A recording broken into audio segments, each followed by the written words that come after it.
Recording in progress. अब देखो दोस्त,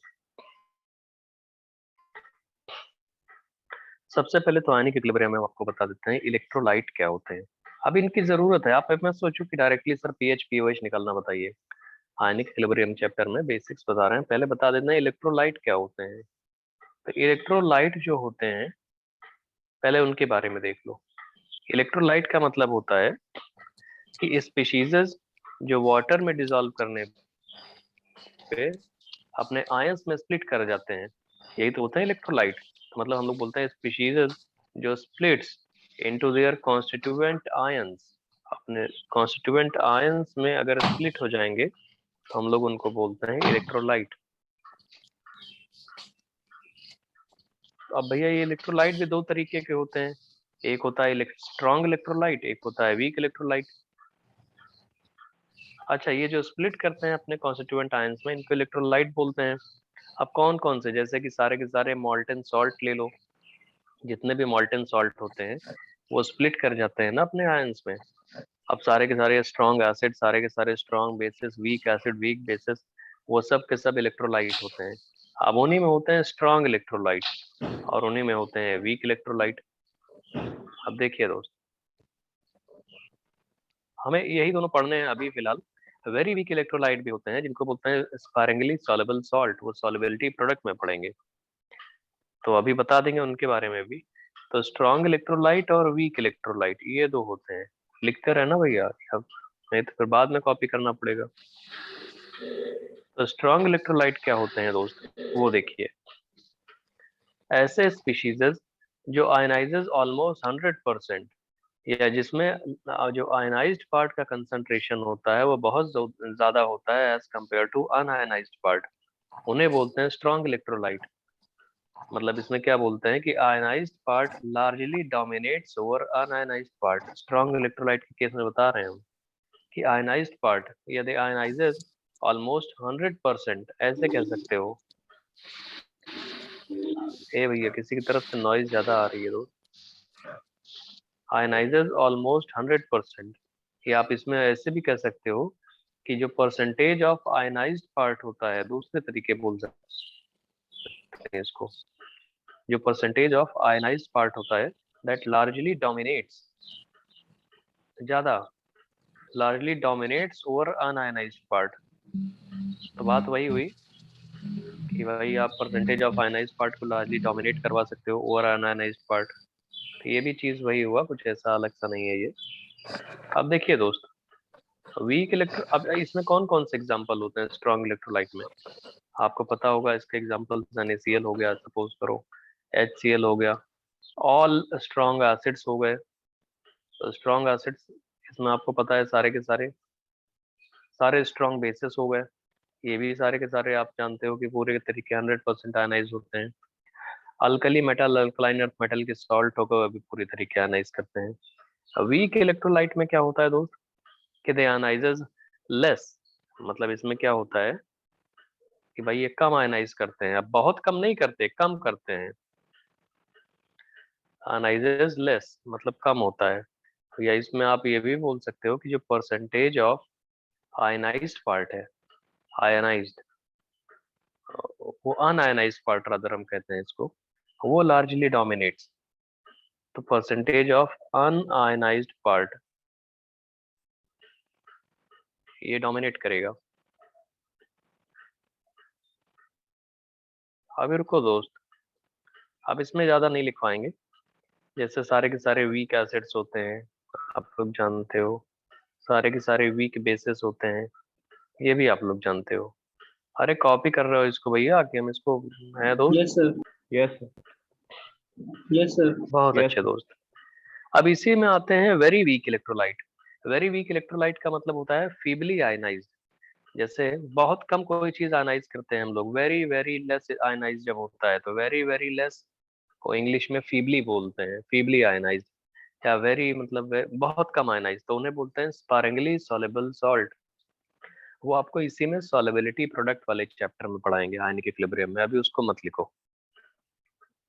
फिर उसके बाद आता है कुछ इंपॉर्टेंट, आपको हम बातें बता देते हैं एसिड बेस थियरीज।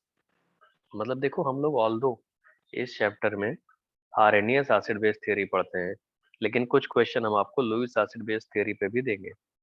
तो इसलिए जब ये स्ट्रॉन्ग इलेक्ट्रोलाइट और इलेक्ट्रोलाइट के बारे में आप जान गए, फिर उसके बाद आप देखिए एसिड बेस थ्योरीज जिनकी जरूरत पड़ेगी आपको आज नहीं तो कल। एसिड बेस अब धीरे धीरे बढ़ रहे हैं मेन आयनिक इक्विलिब्रियम पे।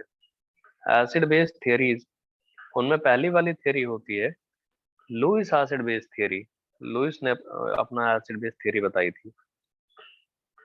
अब लुईस एसिड बेस थ्योरी के हिसाब से लुईस एसिड क्या होते हैं जानते हो बच्चा? लुईस एसिड बेस थ्योरी के अकॉर्डिंग लुईस एसिड क्या होते हैं? जिन पे लोन पेयर होता है, नहीं, जिन पे जो लोन पेयर होता इलेक्ट्रॉन है। डेफिशिएंट होते हैं वो लुईस एसिड होते हैं। Yes, sir. और जो इलेक्ट्रॉन रिच होते हैं वो लुईस बेस होते हैं। तो लुईस एसिड बेस थ्योरी के according electron deficient species are known as Lewis acid, जिनको इलेक्ट्रोफाइल्स बोलते हो।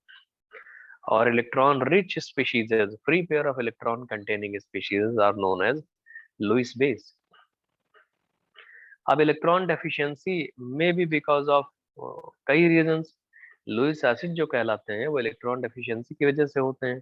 अब वो इलेक्ट्रॉन डेफिशिएंसी किन किन वजह से होती है? हो सकता है वो इलेक्ट्रॉन डेफिशिएंसी में be because of having incomplete octet, या it may be due to having vacant orbital, और it may be due to having a positive charge. अगर आप लोग लुईस एसिड की बात कर रहे हो यहाँ पे देखिए दोस्त, तो लुईस एसिड में हम आपको बता रहे हैं कि ये इलेक्ट्रॉन डेफिशिएंट स्पीशीज होती हैं। इन्हीं को इलेक्ट्रोफाइल भी बोलते हैं। तो इलेक्ट्रॉन डेफिशिएंट स्पीशीज इन्हें बोलते हैं लुईस एसिड। अब इलेक्ट्रॉन डेफिशिएंसी किन वजह से हो सकती है?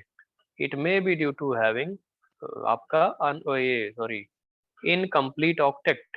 ये भी तो हो सकता है किसी के पास इलेक्ट्रॉन ऑक्टेट ही नहीं कंप्लीट है, तो हम बोल देंगे भैया कि वो लुईस एसिड की तरह बिहेव कर रहा है। दूसरा क्या हो सकता है दोस्त? It may be due to having vacant orbital. अब कोई बोले सर वेकेंट कौन सा ऑर्बिटल?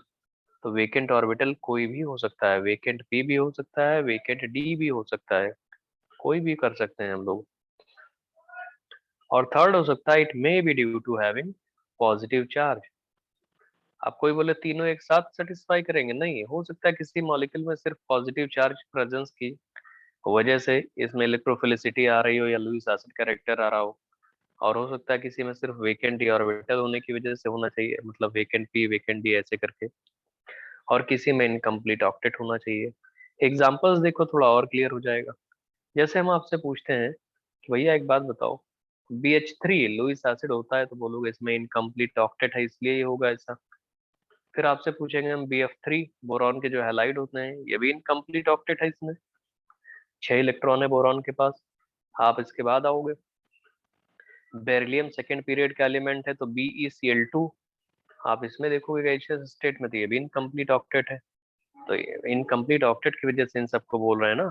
आप BeCl3 ले लो, ये भी इनकम्प्लीट ऑक्टेट है, लुईस एसिड है। आप ऐसे ही आओगे अगर तो AlCl3 ले लो। AlCl3 दो तरीके लुईस एसिड की तरह बिहेव करेगा। ये AlCl3 लुईस एसिड है किन किन रीजन से? बताओ भैया, आप लोग बताओ। है दोस्त? Sir, MP of incomplete octet होगा। Sir, MP of सर एक तो इनकम्प्लीट ऑक्टेट इनकम्प्लीट होगा। ऑक्टेट है, ऊपर से Vacant aluminium third orbital, period का एलिमेंट है, वेकेंट यस सर, ऑर्बिटल भी है। vacant orbital. तो AlCl3 can behave yes sir, like vacant Lewis acid orbital because of two reasons, due to having incomplete octet, और दूसरा होता है due to having vacant orbital। आप कोई पूछे अच्छा ठीक है PCl5 भी लुईस एसिड की तरह बिहेव करता है, ऑल्दो इसको हाइपर वैलेंट बोलते हैं। जो ऑक्टेट रूल होता है वो सेकंड पीरियड तक वैलिड होता है, beyond second period you can easily violate octet rule. मतलब सेकंड पीरियड के बियॉन्ड अगर किसी एलिमेंट के पास जाते हो तो it can have more than 8 electrons. PCl5 में फास्फोरस का हाइब्रिडाइजेशन sp3d होता है। अब फास्फोरस के वैलेंस शेल में 10 इलेक्ट्रॉन्स होते हैं, लेकिन अभी भी फास्फोरस के पास 4 d ऑर्बिटल खाली पड़े हैं। sp3d है ना, तो 4 d ऑर्बिटल अभी भी खाली पड़े हैं। इसलिए PCl5 लुईस एसिड की तरह बिहेव करता है। ऑल्दो PCl5 में phosphorus is hypervalent, valency normally 4 कही जाती है लेकिन उससे ज्यादा बॉन्ड बना रहा है, इसलिए इसको बोलते हैं हाइपर वैलेंट। हाइपर वैलेंट होने के साथ साथ ये इलेक्ट्रॉन डेफिशिएंट स्पीशीज या लुईस एसिड की तरह बिहेव कर सकता है, क्योंकि फास्फोरस के पास वेकेंट डी ऑर्बिटल है, तो PCl5 लुईस एसिड की तरह बिहेव कर जाएगा। वैसे अगर कोई पूछे क्या SiH4, बिल्कुल ये भी लुईस एसिड की तरह बिहेव कर जाएगा। मेथेन नहीं करता, मेथेन के जस्ट नीचे SiH4 है, वो कर जाएगा क्योंकि सिलिकॉन के पास वेकेंट डी ऑर्बिटल है। तो इन वेकेंट डी ऑर्बिटल्स की वजह से ऐसे ही। अब जैसे हम आपसे पूछें क्या CH3+, ये लुईस एसिड की तरह बिहेव करेगा? बिल्कुल करेगा लुईस एसिड की तरह बिहेव। वेकेंट टी और इसके पास वेकेंट p ऑर्बिटल है। और आप H+ ले लो, H+ के पास तो इलेक्ट्रॉन की कमी है, आराम से ये भी करेगा। आप D+ ले लो, ये भी लुईस एसिड की तरह बिहेव करेगा। आपने कार्बोकेटायंस देखे होंगे CH3 CH2+ ऐसे करके, ये सारे के सारे कार्बोकेटायन लुईस एसिड की तरह बिहेव करते हैं। और इन्हीं सब के लिए सिनोनिम इन्हीं का होता है इलेक्ट्रोफाइल। इलेक्ट्रोफाइल भी यही होते हैं। इलेक्ट्रोफाइल जानते हो बच्चा? Hello, Yes, sir. Yes, sir. Yes, sir. बहुत बढ़िया Yes, दोस्त। sir. अरे इलेक्ट्रोफाइल जो होता है वो जानते हो इसका, अगर वो वैसे फुल फॉर्म देखोगे, इलेक्ट्रोफाइल का मतलब होता है इलेक्ट्रोफीलिया, इलेक्ट्रॉन के लिए फीलिया, इलेक्ट्रॉन के लिए अट्रैक्शन। तो इलेक्ट्रॉन के लिए फीलिया किसका होगा? अबे जिसके पास इलेक्ट्रॉन की कमी होगी। इलेक्ट्रॉन के लिए अट्रैक्शन लव किसका होगा? जिसके पास इलेक्ट्रॉन की कमी होगी। मतलब इनको हम बोल सकते हैं कि इलेक्ट्रोफिलिसिटी वो सिनोनिम होता है लुईस एसिड का। तो लुईस एसिड मतलब देखो प्रिसाइजली दोनों में थोड़ा सा डिफरेंस होता है, क्योंकि इलेक्ट्रोफाइल सिर्फ एक इलेक्ट्रॉन की डेफिशिएंसी की वजह से भी हो सकता है, लेकिन Lewis acidic character pair of electron की डेफिशिएंसी की वजह से है। जैसे CH3 फ्री रेडिकल देखोगे तो इसे हम बोल सकते हैं इलेक्ट्रोफाइल है, क्योंकि इसके पास इलेक्ट्रॉन की कमी है। लेकिन ये लुईस एसिड नहीं है। लुईस एसिड जो होते हैं वो पेयर ऑफ इलेक्ट्रॉन वो डेफिशिएंट होता है तब बोलते हैं। तो ये लेकिन फिर भी हम बोल सकते हैं कि इलेक्ट्रोफाइल और लुईस एसिड सिनोनिम है, क्योंकि जो लुईस एसिड होगा वो पक्का इलेक्ट्रोफाइल होगा। लेकिन सारे इलेक्ट्रोफाइल लुईस एसिड नहीं हो सकते। हेलो, समझ में आ रहा है भैया? यस मान सकते हैं दोनों? हाँ ठीक है।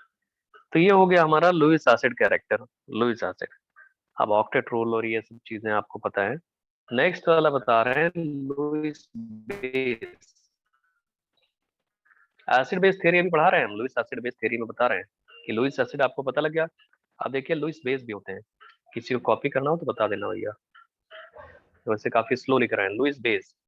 लुईस बेस का मतलब होता है कि इलेक्ट्रॉन रिच स्पीशीज। अच्छा, इन्हीं का सिनोनिम एक होता है लुईस बेस का ही, nucleophile, nucleus loving species, nucleophile बोलते हैं इसको। अच्छा एक बात बताओ दोस्त, फाइल मतलब फीलिया, न्यूक्लियो मतलब न्यूक्लियस, तो न्यूक्लियस के लिए फीलिया जिनके लिए होगा, न्यूक्लियस पे क्या होता है? Positive charge. तो जब न्यूक्लियस पे पॉजिटिव चार्ज है तो पॉजिटिव चार्ज के लिए फीलिया किनके लिए होगा? भाई जिसके पास इलेक्ट्रॉन होएगा। तो क्या आप बोल सकते हो free pair of electron containing species जो होते हैं, free pair of electron containing species, इन्हें हम बोल सकते हैं लुईस बेस। बताओ दोस्त, कोई प्रॉब्लम इसमें? No, sir. ठीक है No, दोस्त, sir. Free pair of electron containing species उन्हें हम लोग बोलते हैं लुईस बेस। अब देखो भैया इसमें इसमें भी कुछ चीजें हैं, बता दें आपको इनके एग्जांपल्स। एग्जांपल्स देखोगे तो भैया कोई बोलेगा अमोनिया होता है, बिल्कुल होता है, उसके पास फ्री पेयर ऑफ इलेक्ट्रॉन है। वाटर होगा, ND3 होगा आप चाहोगे तो, H2S होगा, बिल्कुल होगा। जितने भी अनायंस होते हैं, ऑल अनायंस, अनायंस कोई भी ले लो, वो सब के सब बिहेव कर सकते हैं ऐसे ही। अनायंस बोले तो H minus D minus acetate minus कुछ भी, CH3 माइनस एटसेट्रा, जो भी आपका मन करे आप ले लो, कोई भी अनायन ले लो, वो सारे के सारे लुईस बेस की तरह ही बिहेव करेंगे। भाई आप ऐसे जानते हो ना, OH माइनस OD माइनस आपका जो मन करे, ACO माइनस एसिटेट आयन जो होता है, CH3CO माइनस, ऐसे करके जितने भी नेगेटिव चार्ज कैरिंग स्पीशीज होते हैं। दो ऐसे भी अच्छा, कोई पॉजिटिव चार्ज कैरिंग स्पीशीज हो सकता है क्या लुईस बेस? है दोस्त, पॉजिटिव चार्ज कैरिंग स्पीशीज कोई लुईस बेस हो सकता है? No, sir. No, sir. होता है, होता है। कोऑर्डिनेशन केमिस्ट्री हम No, sir. पढ़ा चुके हैं इसमें। एक हाइड्रोजीनियम आयन होता है और नाइट्रोसोनियम आयन होता है। नाइट्रोसोनियम में नाइट्रोजन पे प्लस होता है, फिर भी इसके पास लोन पेयर है। तभी तो नाइट्रोसोनियम एज लिगैंड बिहेव करता है, लुईस बेस तो होता है। दूसरा एग्जांपल है हाइड्रोजीनियम आयन। हाइड्रोजीनियम आयन होता था NH2 और NH3 प्लस। अरे बहुत कॉमन है भैया ये बाइडेंटेट लिगैंड में सॉरी मोनोडेंटेट लिगैंड में आपको बताया है नाइट्रोजन के पास लोन पेयर है। तो कुछ positive charge carrying species specially ये दोनों लुईस बेस की तरह बिहेव करते हैं। इवन जो नाइट्रोसोनियम आयन है उसके बहुत सारे कॉम्प्लेक्सेस एग्जिस्ट करते हैं। तो चलिए ठीक है, लुईस एसिड बेस थियरी और इलेक्ट्रोफिलिसिटी और न्यूक्लियोफिलिसिटी आपको समझ में आ गया। लुईस के अकॉर्डिंग एसिड वो होता है जिसके पास वेकेंट ऑर्बिटल होते हैं या जो इलेक्ट्रॉन पेयर को एक्सेप्ट कर सकता है, और लुईस के अकॉर्डिंग बेस वो होता है जिसके पास फ्री पेयर ऑफ इलेक्ट्रॉन होते हैं। आगे प्रोसीड करें दोस्त। हेलो। Yes sir. अच्छा Yes, sir. Lewis acid base theory में एक चीज और रह गई। सारे ऑर्गेनिक अल्कोहल्स जो होते हैं ROH वो भी तो लुईस बेस होते हैं, क्योंकि सबके पास लोन पेयर आता है, ऑर्गेनिक केमिस्ट्री में इनकी जरूरत पड़ेगी। सारे अमीन्स जो होते हैं RNH2 वो भी लुईस बेस होते हैं, और जितने भी एल्कीन्स होते हैं वो भी लुईस बेस होते हैं। एल्कीन का मतलब उनका भी इलेक्ट्रॉन क्लाउड एक्सपोज्ड होता है, एल्कीन अल्काइन का। इसलिए आपने देखा होगा अल्कीन अल्काइन में सारी की सारी रिएक्शंस इलेक्ट्रोफिलिक एडिशन रिएक्शंस होती हैं। तो इलेक्ट्रोफिलिक एडिशन रिएक्शन कब होंगी दोस्त? इलेक्ट्रोफिलिक एडिशन का क्या मतलब होता है? इलेक्ट्रोफाइल आएगा, ऐड कर जाएगा। अब ऐड करेगा तो इसका मतलब एल्कीन और अल्काइन जो है न्यूक्लियोफाइल की तरह भी, अब बेस की तरह बिहेव कर रहे होंगे ना। तो ये होता है पूरा का पूरा लुईस एसिड लुईस बेस जो आपको हम पढ़ा रहे थे। एल्कीन अल्काइन पे सारी की सारी रिएक्शन इलेक्ट्रोफिलिक एडिशन रिएक्शन होती हैं, इसका मतलब वो भी लुईस बेस की तरह बिहेव करते हैं। ठीक है भैया। हेलो। Yes, sir. बहुत बढ़िया दोस्त। Yes, sir. तो अब देखिए नेक्स्ट आगे चल के हम बता रहे हैं आपको। लुईस एसिड हो गया, लुईस बेस हो गया।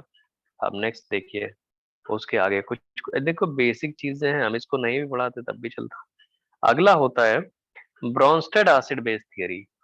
ब्रोंस्टेड एसिड बेस थियरी हम जस्ट बता दे रहे हैं, लिखेंगे नहीं अब, चलो बस बता दे रहे हैं क्या होता है ब्रोंस्टेड के हिसाब से acid. Bronsted acid base theory के अकॉर्डिंग क्या होता है एसिड और क्या होता है बेस। अब तुम लोग को लिखवाएंगे नहीं ये ज्यादा, ये 11th वाले होते तो उनको। ब्रोंस्टेड नहीं जानते हो बच्चा, कोई बात नहीं।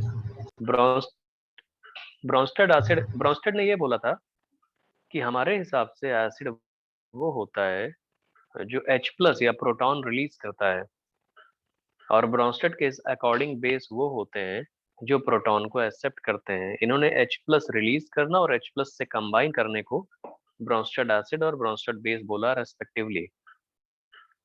देखो सबसे पहले ओल्डेस्ट थियरी है एसिड बेस की लुईस एसिड बेस थियरी। उसके अकॉर्डिंग क्या था, लुईस ने क्या बोला था कि जो इलेक्ट्रॉन पेयर डेफिशिएंट स्पीशीज होते हैं लुईस एसिड है, electron rich species Lewis base है।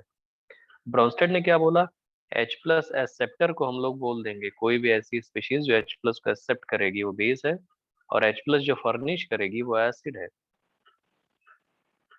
मतलब अगर -H+ है तो वो एसिड कहा जाएगा, अगर H+ फर्निश कर रही है या प्रोटॉन फर्निश कर रही है। और अगर +H+ है तो उसको हम लोग बेस बोलेंगे, मतलब प्रोटॉन एक्सेप्टर्स। समझ गए दोस्त इसमें है बच्चा? और बताएं क्या इसमें? Yes, sir.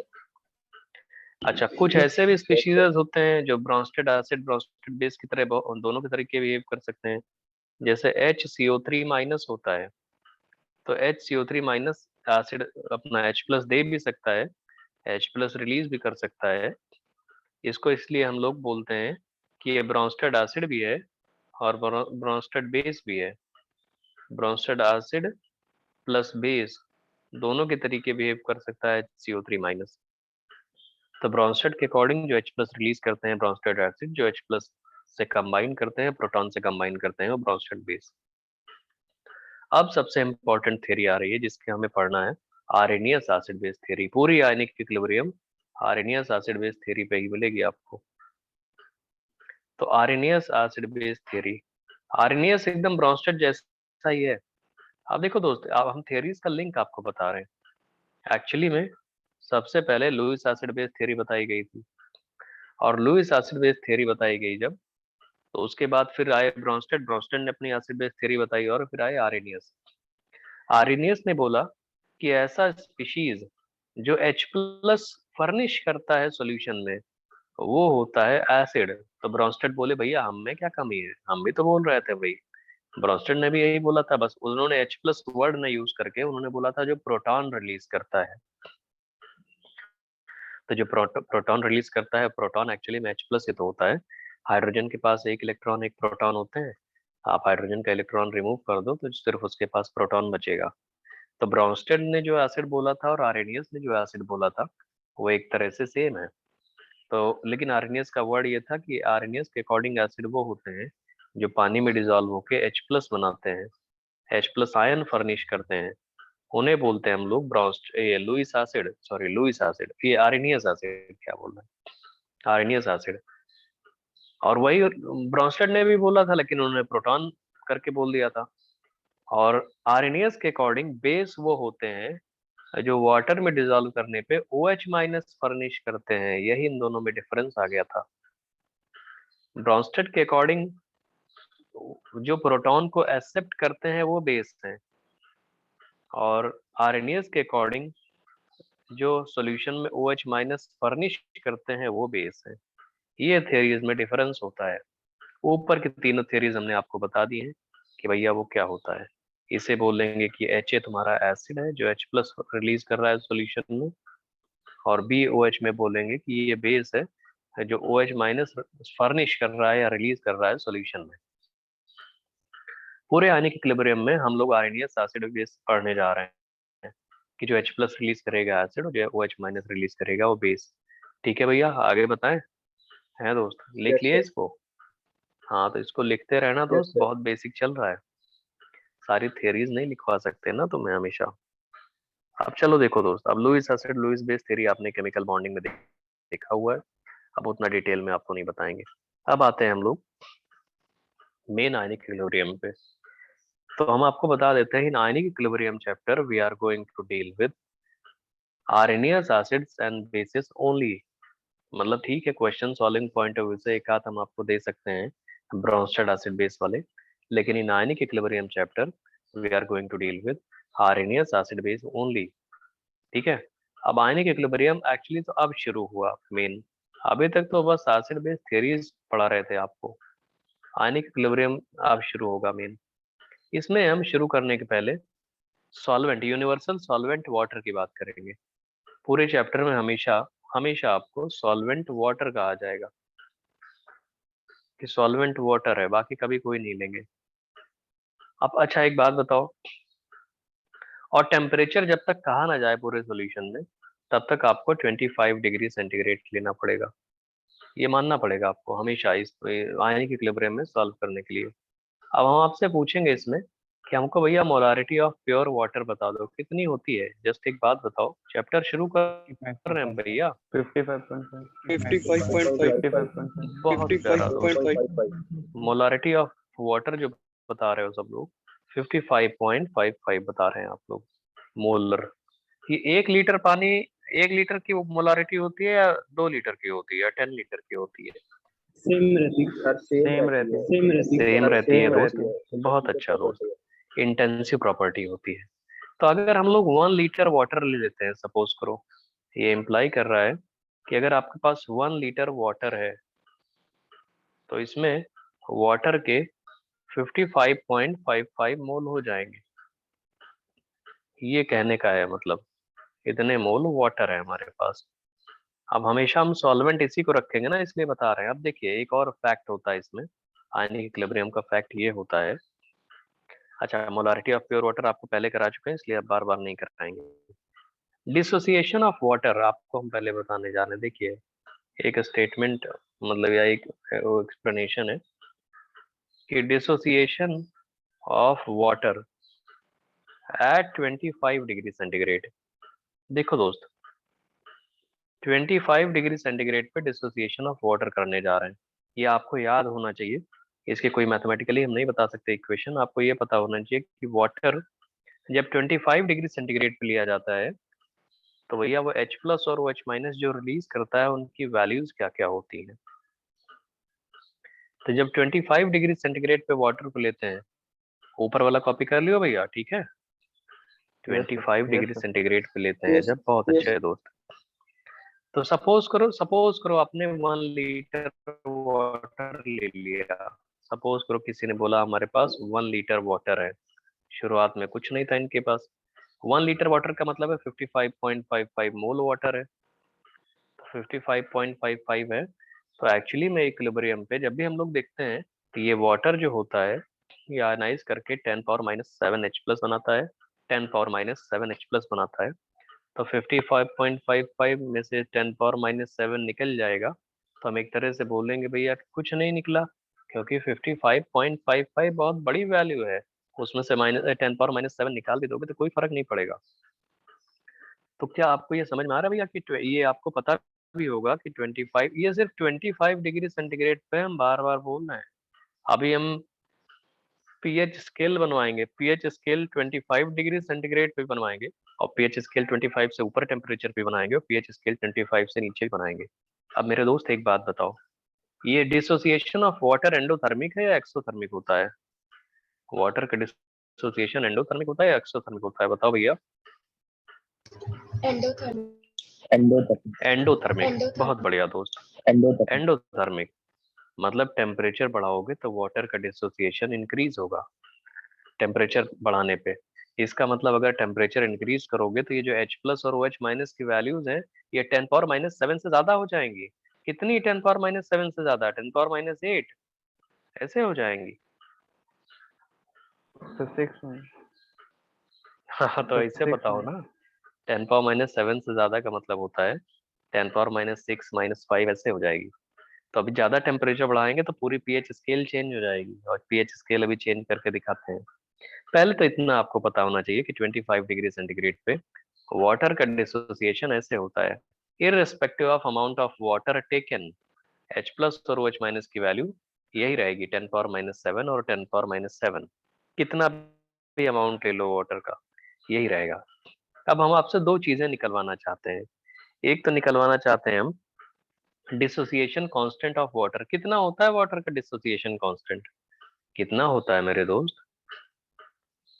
Hello hello hello, water का डिसोसिएशन कांस्टेंट नहीं जानते हो बच्चा?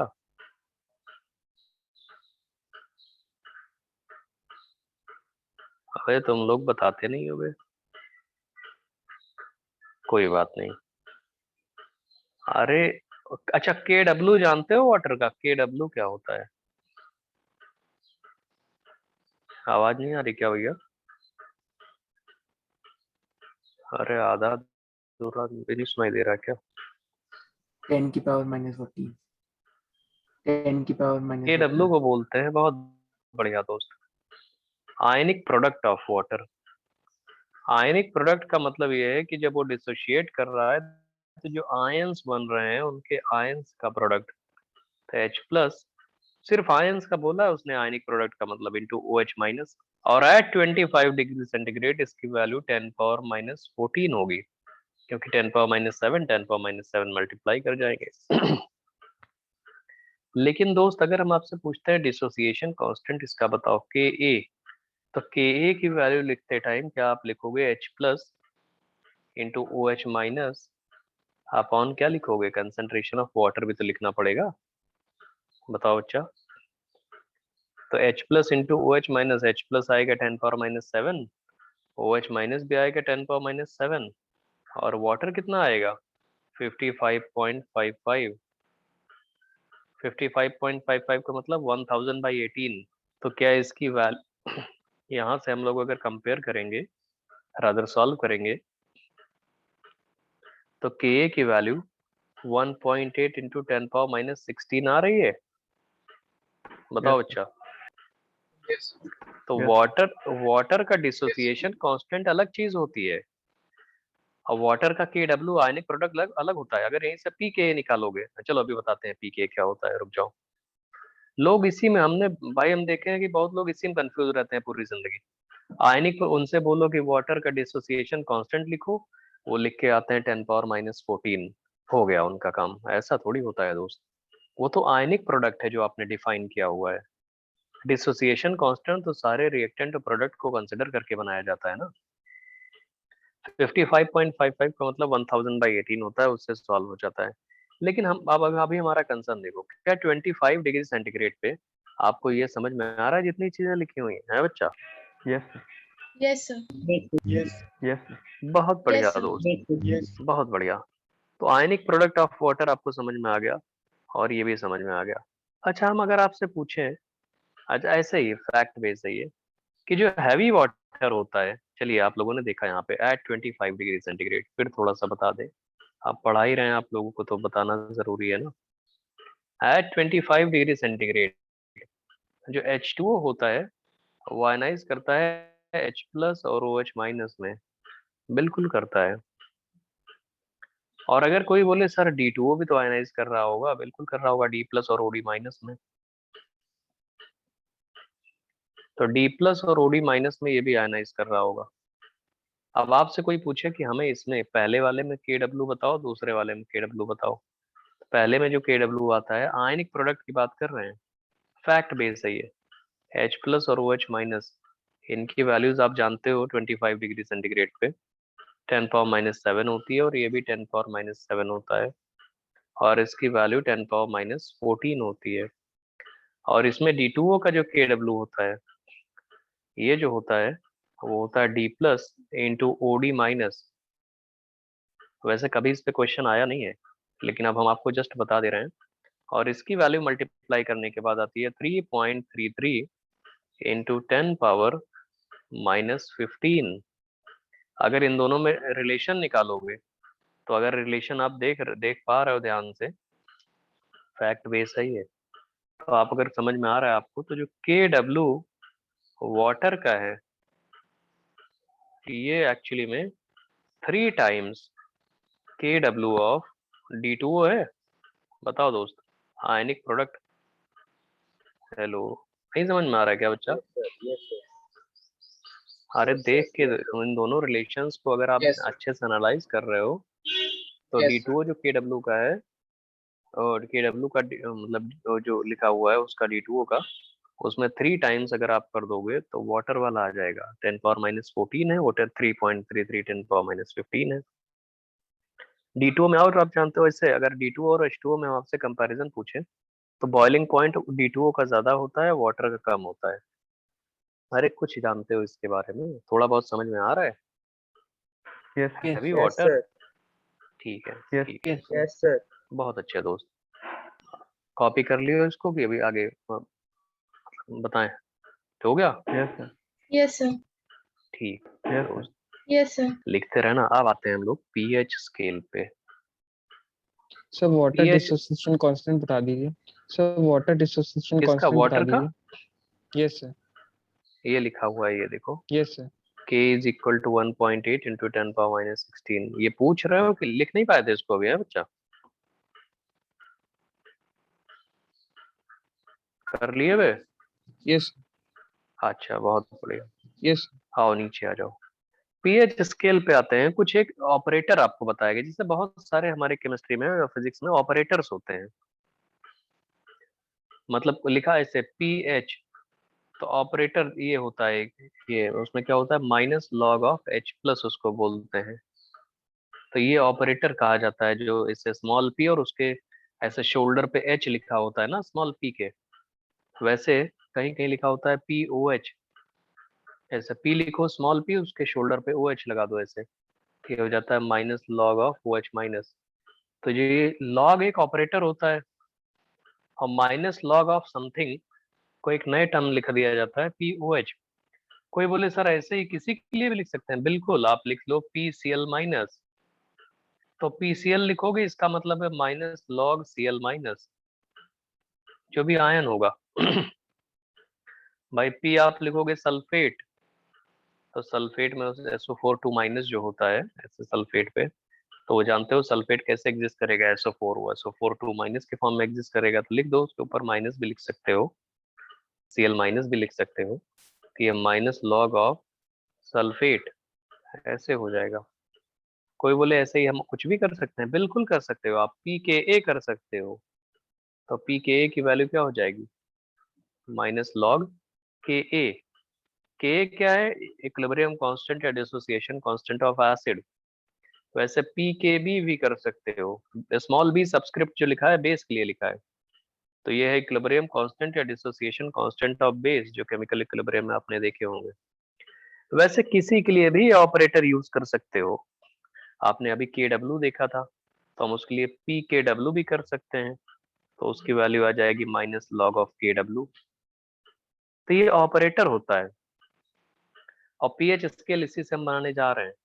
तो ये ऑपरेटर्स आपको पता होने चाहिए कि अगर स्मॉल पी और उसके शोल्डर पे कोई चीज लिखी हुई है, तो जो उसके स्मॉल पी के शोल्डर पे लिखा हुआ है ऐसे उस पे, उसको हम लोग माइनस लॉग ऑफ वही पर्टिकुलर जो भी चीज लिखी हुई है लिख देते हैं। अब बाकी उसकी जो वैल्यू होगी उसके हिसाब से माइनस लॉग ऑपरेटर लग गया है, और ऑपरेटर लग के उसकी कोई न्यूमेरिकल वैल्यू बता देगा। ठीक है भैया, ये समझ में आ गया? Yes, sir. बताओ दोस्त। Yes, sir. Yes, sir. ठीक है दोस्त। Yes, sir. अब हम 3 स्केल यूज करने जा रहे हैं, pH scale for water at 3 different temperatures. ध्यान से देखना दोस्त, हम पढ़ाने जा रहे हैं आपको पीएच स्केल फॉर वाटर। अब रुकिए, पीएच स्केल जो आप लोग जानते हो, और वो 3 डिफरेंट टेम्परेचर पे बताने जा रहे हैं। एक टेम्परेचर हम यूज करेंगे 25 डिग्री सेंटीग्रेड, एक टेम्परेचर यूज करेंगे ग्रेटर देन 25 डिग्री सेंटीग्रेड, और एक टेम्परेचर यूज करेंगे लेस देन 25 डिग्री सेंटीग्रेड। ध्यान से देखना दोस्त, ये हम पीएच स्केल बताने जा रहे हैं। आप लोग कोई डाउट हो, रुक जाओ, अभी इसमें इतने हो पाएगा नहीं हो पाएगा हो। तो ये हम तीनों स्केल आपको बताने जा रहे हैं, 25 पे, ग्रेटर देन 25 पे और लेस देन 25 पे। तीनों ही केसेस में वाटर डिसोशिएट करेगा। अभी हम एक लाइन यहाँ पे नहीं लिखेंगे, ठीक है? शुरू करें भैया इस पे? Yes, sir. बताओ दोस्त। Yes, sir. चलिए, Yes, sir. Yes, sir. Yes, sir. Syllabus में आपके, बहुत बढ़िया दोस्त, सिलेबस में आपके 25 डिग्री सेंटीग्रेड वाला है, लेकिन आईआईटी वाले एक बार जेई एडवांस में 60 डिग्री सेंटीग्रेड पे पीएच स्केल पूछ चुके हैं। बहुत सिंपल सा क्वेश्चन था वो, लेकिन आज हम तुमको डिटेल में और कुछ भी बता देंगे सारे। अब देखिए, एट 25 डिग्री सेंटीग्रेड, तो 25 डिग्री सेंटीग्रेड पे हमको पता है कि जो डिसोसिएशन ऑफ वाटर होता है वो बनाता है H+ और OH-, और इनकी वैल्यूज हमको पता है। इनकी वैल्यूज जो है दोस्त वो 10⁻⁻7 होती हैं, और ये 10⁻⁻7 होती है। सपोज करो हमने शुरुआत में 1 लीटर वाटर ले लिया था, कैलकुलेशन के पॉइंट ऑफ व्यू से थोड़ा अच्छा लगता है, तो वो 1 लीटर वाटर लिया था, तो 1 लीटर में पहले रहे होंगे 55.55 मोल, और 55.55 मोल में से 10⁻⁻7 मोल निकल गए। ये 25 डिग्री सेंटीग्रेड पे सब कुछ चल रहा है दोस्त, तो ये हो जाएगा।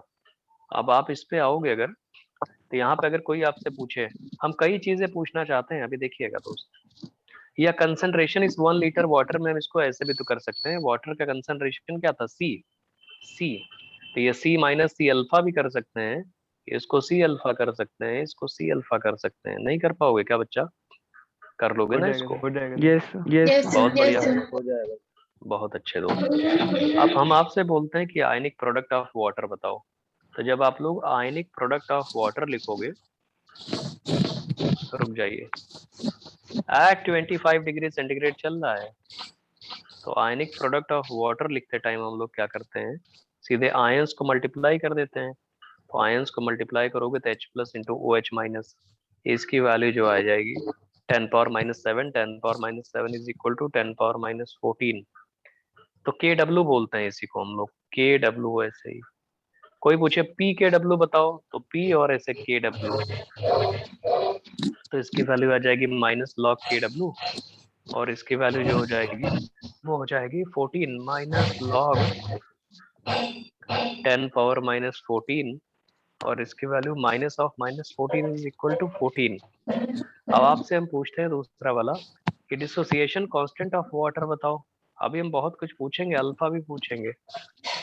तो डिसोसिएशन कांस्टेंट अगर आप बताना चाह रहे हो ऑफ वाटर, तो इसको बोलते हैं कि ए फॉर एसिड, वाटर को एसिड मान लेते हैं सपोज करो, तो इसकी वैल्यू तो आपको पता है ना, concentration of product upon concentration of reactant आएगा। तो कंसंट्रेशन ऑफ प्रोडक्ट है H+OH- नीचे आ जाएगा वाटर। तो H+OH- की वैल्यू अभी आपने निकाली थी 10⁻⁻14 और जो वाटर है वो हो जाएगा 1000/18। जिसको 55.55 बोलते हो उसी को हमने ऐसे लिख दिया। तो सॉल्व करके इसकी वैल्यू आ जाएगी 1.8, यहाँ पे 1.8 इंटू 10⁻⁻16 ये हो जाएगा दोस्त। ठीक है बच्चा, समझ में आ रहा है दोस्त ये? Yes, sir. Yes. Yes, sir. Yes, sir. अब देखिए दोस्त, तो यहाँ से एक रिजल्ट अभी और आने वाला है, अभी है। देखिए यहाँ से pKa की वैल्यू जो आएगी, pKa वाटर के लिए बोल रहे हैं, तो ये माइनस लॉग ऑफ K आएगा। ऑपरेटर आप यूज करोगे क्योंकि P आपने यूज कर लिया, तो ऑपरेटर यूज करोगे तो इसकी वैल्यू आप पुट कर दो और pKa की वैल्यू आ जा रही है 1.8, अरे गड़बड़ हो गया, 15.7 आ जाएगी। अरे तुमको बता देते हैं, ये माइनस लगाओगे आगे, लॉग लगाओगे, लॉग के बाद आप लिखोगे 1.8 इंटू 10⁻⁻16। तो इसमें log a इंटू बी है, तो log a plus log b कर लेना और सॉल्व करके इसको जब देखोगे तो वाटर का जो pKa है उसकी वैल्यू आपको निकल के आ जाएगी। वाटर के pKa की वैल्यू याद रखनी है इसको, 15.7 आएगी। अरे वो 16 माइनस log 2 करके आएगा कुछ, तो 16 माइनस log 2 अप्रोक्सीमेटली यही आएगा। तो वाटर का pKa 25 डिग्री सेंटीग्रेड पे ये है, वाटर का pKw 25 डिग्री सेंटीग्रेड पे 14 है। ये चीजें हो गई। अब आपसे कोई पूछे कि भैया हमको ये बताओ वाटर 25 डिग्री सेंटीग्रेड पे कितने परसेंटेज डिसोशिएट कर रहा है, 25 डिग्री सेंटीग्रेड पे वाटर कितना परसेंट डिसोशिएट कर रहा है। तो मेरे दोस्त एक बात बताओ, C alpha, C minus C alpha, C alpha की वैल्यू अगर हम लोग देख रहे हैं तो क्या H plus is equal to C alpha है? देखिए हम बता रहे हैं कैलकुलेटिंग डिग्री ऑफ डिसोसिएशन, कुछ भी पूछ सकता है। अब इसमें से आप देख लो कि आपको पहले कितनी चीजें पता थी। Calculating degree of dissociation of water, तो degree of dissociation of water जो है ये अगर आपको बताना है तो क्या करोगे, एट 25 डिग्री सेंटीग्रेड, बहुत इंपॉर्टेंट है 25 डिग्री सेंटीग्रेड। तो मेरे दोस्त एक बात बताओ, आप जानते हो H प्लस का कंसंट्रेशन क्या होता है? सी अल्फा, वो ऊपर लिखा हुआ है और इसकी वैल्यू है 10⁻⁻7। तो मेरे दोस्त एक बात बताओ, अल्फा की वैल्यू क्या आ जाएगी? 10⁻⁻7 अपॉन सी, और सी क्या है? 10⁻⁻7 अपॉन 55.55 है। हेलो, आवाज आ रही भैया? Yes, sir. Yes, sir. और 55.55 को हम लोग क्या बोल सकते हैं अल्फा की वैल्यू? अरे उसको 1000/18 भी तो बोल सकते हैं, इसी 55.55 को, उसी से तो आया था ये। Yes, sir. Yes, sir. तो यहाँ से अल्फा की वैल्यू जो आ जा रही है, अल्फा वो आ जा रहा है 1.8 इंटू 10 टू द पावर, कितना आएगा भाई 10 की पावर में, जल्दी बताओ। साले कैलकुलेट भी नहीं -9 -9. -9, बहुत बढ़िया दोस्त। तो अल्फा की वैल्यू आ गई दोस्त 1.8 इंटू 10⁻⁹, बहुत बढ़िया। तो देखो वाटर 25 डिग्री सेंटीग्रेड पे उसका डिग्री ऑफ डिसोसिएशन ये है। पीके की वैल्यू भी पता लग गई आपको, जो नई नई चीजें हैं, क्योंकि काफी लोगों को ये नहीं पता होती, हो सकता है आप लोगों को पता रही हो। तो अल्फा पता लग गया, पीके पता लग गया आपको, पीकेडब्ल्यू पता लग गया, ये वाटर के बारे में कुछ चीजें हो रही हैं। तो वाटर के बारे में ये आपको समझ में आ गया। अब आते हैं हम लोग इसके पीएच स्केल पे। अभी तो 25 डिग्री सेंटीग्रेड पे पीएच स्केल बना रहे हैं, अभी देखना और भी। तो पीएच स्केल क्या होती है, ऐसे बनाते हैं कि लाइन होती है, हॉरिजॉन्टल भी लिखते हैं वर्टिकल भी लिखते हैं, मान लो हमने हॉरिजॉन्टल लिख दिया पीएच स्केल एक्चुअली में ऐसे। इस पे 14 कॉलम्स बनाते हैं, ऐसे 0 से शुरुआत होती है कॉलम के, 0 1 2 3 4 5 6 7 8 9 10 11 12 13 14 ऐसे 0 से 14 होते हैं और 0 से 14 ऐसे लिखा जाता है। 25 डिग्री सेंटीग्रेड पे है, हम ये बताने जा रहे हैं pH scale eight 25 degree centigrade. भैया लिखते रहना, कोई डाउट हो पूछ लेना। अब देखो, अब आपने देखा था pH इज इक्वल टू 7 है और pOH इज इक्वल टू 7 है वाटर का, कहीं लिखा ही नहीं हमने दो। अरे तो वाटर का pH इज इक्वल टू 7 आएगा भैया और pOH इज इक्वल टू 7 आएगा 25 डिग्री सेंटीग्रेड पे, बताओ। Yes, sir. Yes, sir. ठीक है, तो इसमें बोलते हैं कि अगर मतलब आपने देखा है वाटर के लिए, for water at 25 degree centigrade, ये भी आपको पता है। अरे कहाँ लिख रहे हैं हम, इधर ऊपर लिखते हैं। सपोज करो कि H plus is equal to OH minus, ये आपको पता है कि 25 डिग्री सेंटीग्रेड पे इसकी वैल्यू 10 पावर माइनस 7 होती है। तो इसका मतलब यही 25 डिग्री सेंटीग्रेड पे ही pH is equal to POH is equal to 7 हो जाएगा। ये सिर्फ और सिर्फ 25 डिग्री सेंटीग्रेड पे है। आईटी वाले ने अगर टेम्परेचर बदल दिया तो धोखा खा जाओगे दोस्त, ये सब नहीं होगा। तो इसके हिसाब से बोलते हैं कि भाई न्यूट्रल कब कहा जाता है वाटर, जब pH इज इक्वल टू 7 होता है, तो बोलते हैं वाटर जो होगा वो न्यूट्रल होगा। और उसके अगर pH 7 से ज्यादा होगा तो उसको बोल देते हैं बेसिक या अल्कलाइन। अल्कलाइन या बेसिक बोलते हैं इसको। और अगर pH लेस देन 7 है तो उसको एसिडिक बोल देते हैं, 0 से लेके ये। ठीक है भैया? हेलो, समझ में आ रहा है बच्चा? Yes, sir. Yes, sir. Yes, sir. हाँ दोस्त, ये बहुत सिंपल सी चीज है, pH स्केल टेम्परेचर जो आपको हमने बता दिया। तो ये आपको पता होना चाहिए। अगर आप नहीं जानते हो तो इसको मतलब बहुत गलत है ये बात कि भाई इतनी भी सिंपल चीज नहीं आती। हाँ, अब जो बताने जा रहे हैं उसमें थोड़ी आपको डिफिकल्टी हो सकती है। हम आपको जो जो ऊपर किए हुए हैं वही करने जा रहे हैं नीचे। डिग्री ऑफ डिसोसिएशन कैलकुलेट कराएंगे, pH POH कैलकुलेट कराएंगे और pH स्केल बनवाएंगे। तो हम बोलने जा रहे हैं डिसोसिएशन ऑफ वाटर। देखो दोस्तों, बहुत बेसिक से चल रहा है। Dissociation of water at temperature greater than 25 degree centigrade. तो temperature greater than 25 degree centigrade पे डिसोशिएट करने जा रहे हैं। अभी तक 25 चल रहा था। मेरे दोस्त एक बात बताओ, जब डिसोसिएशन ऑफ वाटर एंडोथर्मिक है तो आपको पता है कि वाटर डिसोशिएट जब करेगा तो ठीक है, 1 लीटर वाटर ले लेते हैं। 1 लीटर का मतलब है 55.55 मोल्स हो गया उसमें। तो H प्लस और OH माइनस तो वो भी बना रहा होगा। लेकिन आपको खुद समझ में आ रहा है कि डिसोशिएट होने पे ये वैल्यू ज्यादा रिलीज करेगा। भले ही आपने इनिशियली 1 लीटर ले लिया था, 1 लीटर, तो भले इसका 55.55 मोल था, लेकिन क्या 55.55 मोल से ज्यादा डिसोशिएट करेगा? कितना ज्यादा करेगा? मान लेते हैं 10 पावर माइनस 6 करने लगा। लेट है ये भाई, 10 पावर माइनस 7 से 10 पावर माइनस 6 तो हो सकता है। तो ये H प्लस कितना आएगा? 10 पावर माइनस 6 आएगा। OH माइनस कितना आएगा? 10 पावर माइनस 6, क्योंकि डिसोसिएशन ऑफ वाटर एंडोथर्मिक है। समझ में आ रहा है बच्चा ये? हेलो, Yes, Yes, बताओ sir. दोस्त। sir. Yes, yes Yes, sir, तो sir. अब इसको sir. कॉपी करते रहना। सुनिए, 10 पावर माइनस 6, 10 पावर माइनस 6। कोई बोले सर इसके कंसंट्रेशन C अज्यूम किया था, तो C माइनस C अल्फा भी लिख सकते हो। बिल्कुल लिख सकते हो, C अल्फा और C अल्फा। जरूरत आपको कोई ऐसी मतलब नहीं है। तो देखिए, KW की वैल्यू जो होती है, आयनिक प्रोडक्ट जिसको बोलते हैं, वो तो हमेशा H प्लस और OH माइनस ही रहेगा। तो H प्लस और OH माइनस रहेगा तो इसकी वैल्यू कितना दे देगा वो? 10 पावर माइनस 6 और 10 पावर माइनस 6। तो इसका मतलब आ रहा है भैया, तो 10 पावर माइनस 12 हो गया। तो PKW कितना आएगा? तो PKW 12. जब निकालोगे तो आपको पता है 12. भैया, माइनस लॉग ऑफ KW आता है और उसकी वैल्यू हो जाएगी minus of minus 12 is equal to 12।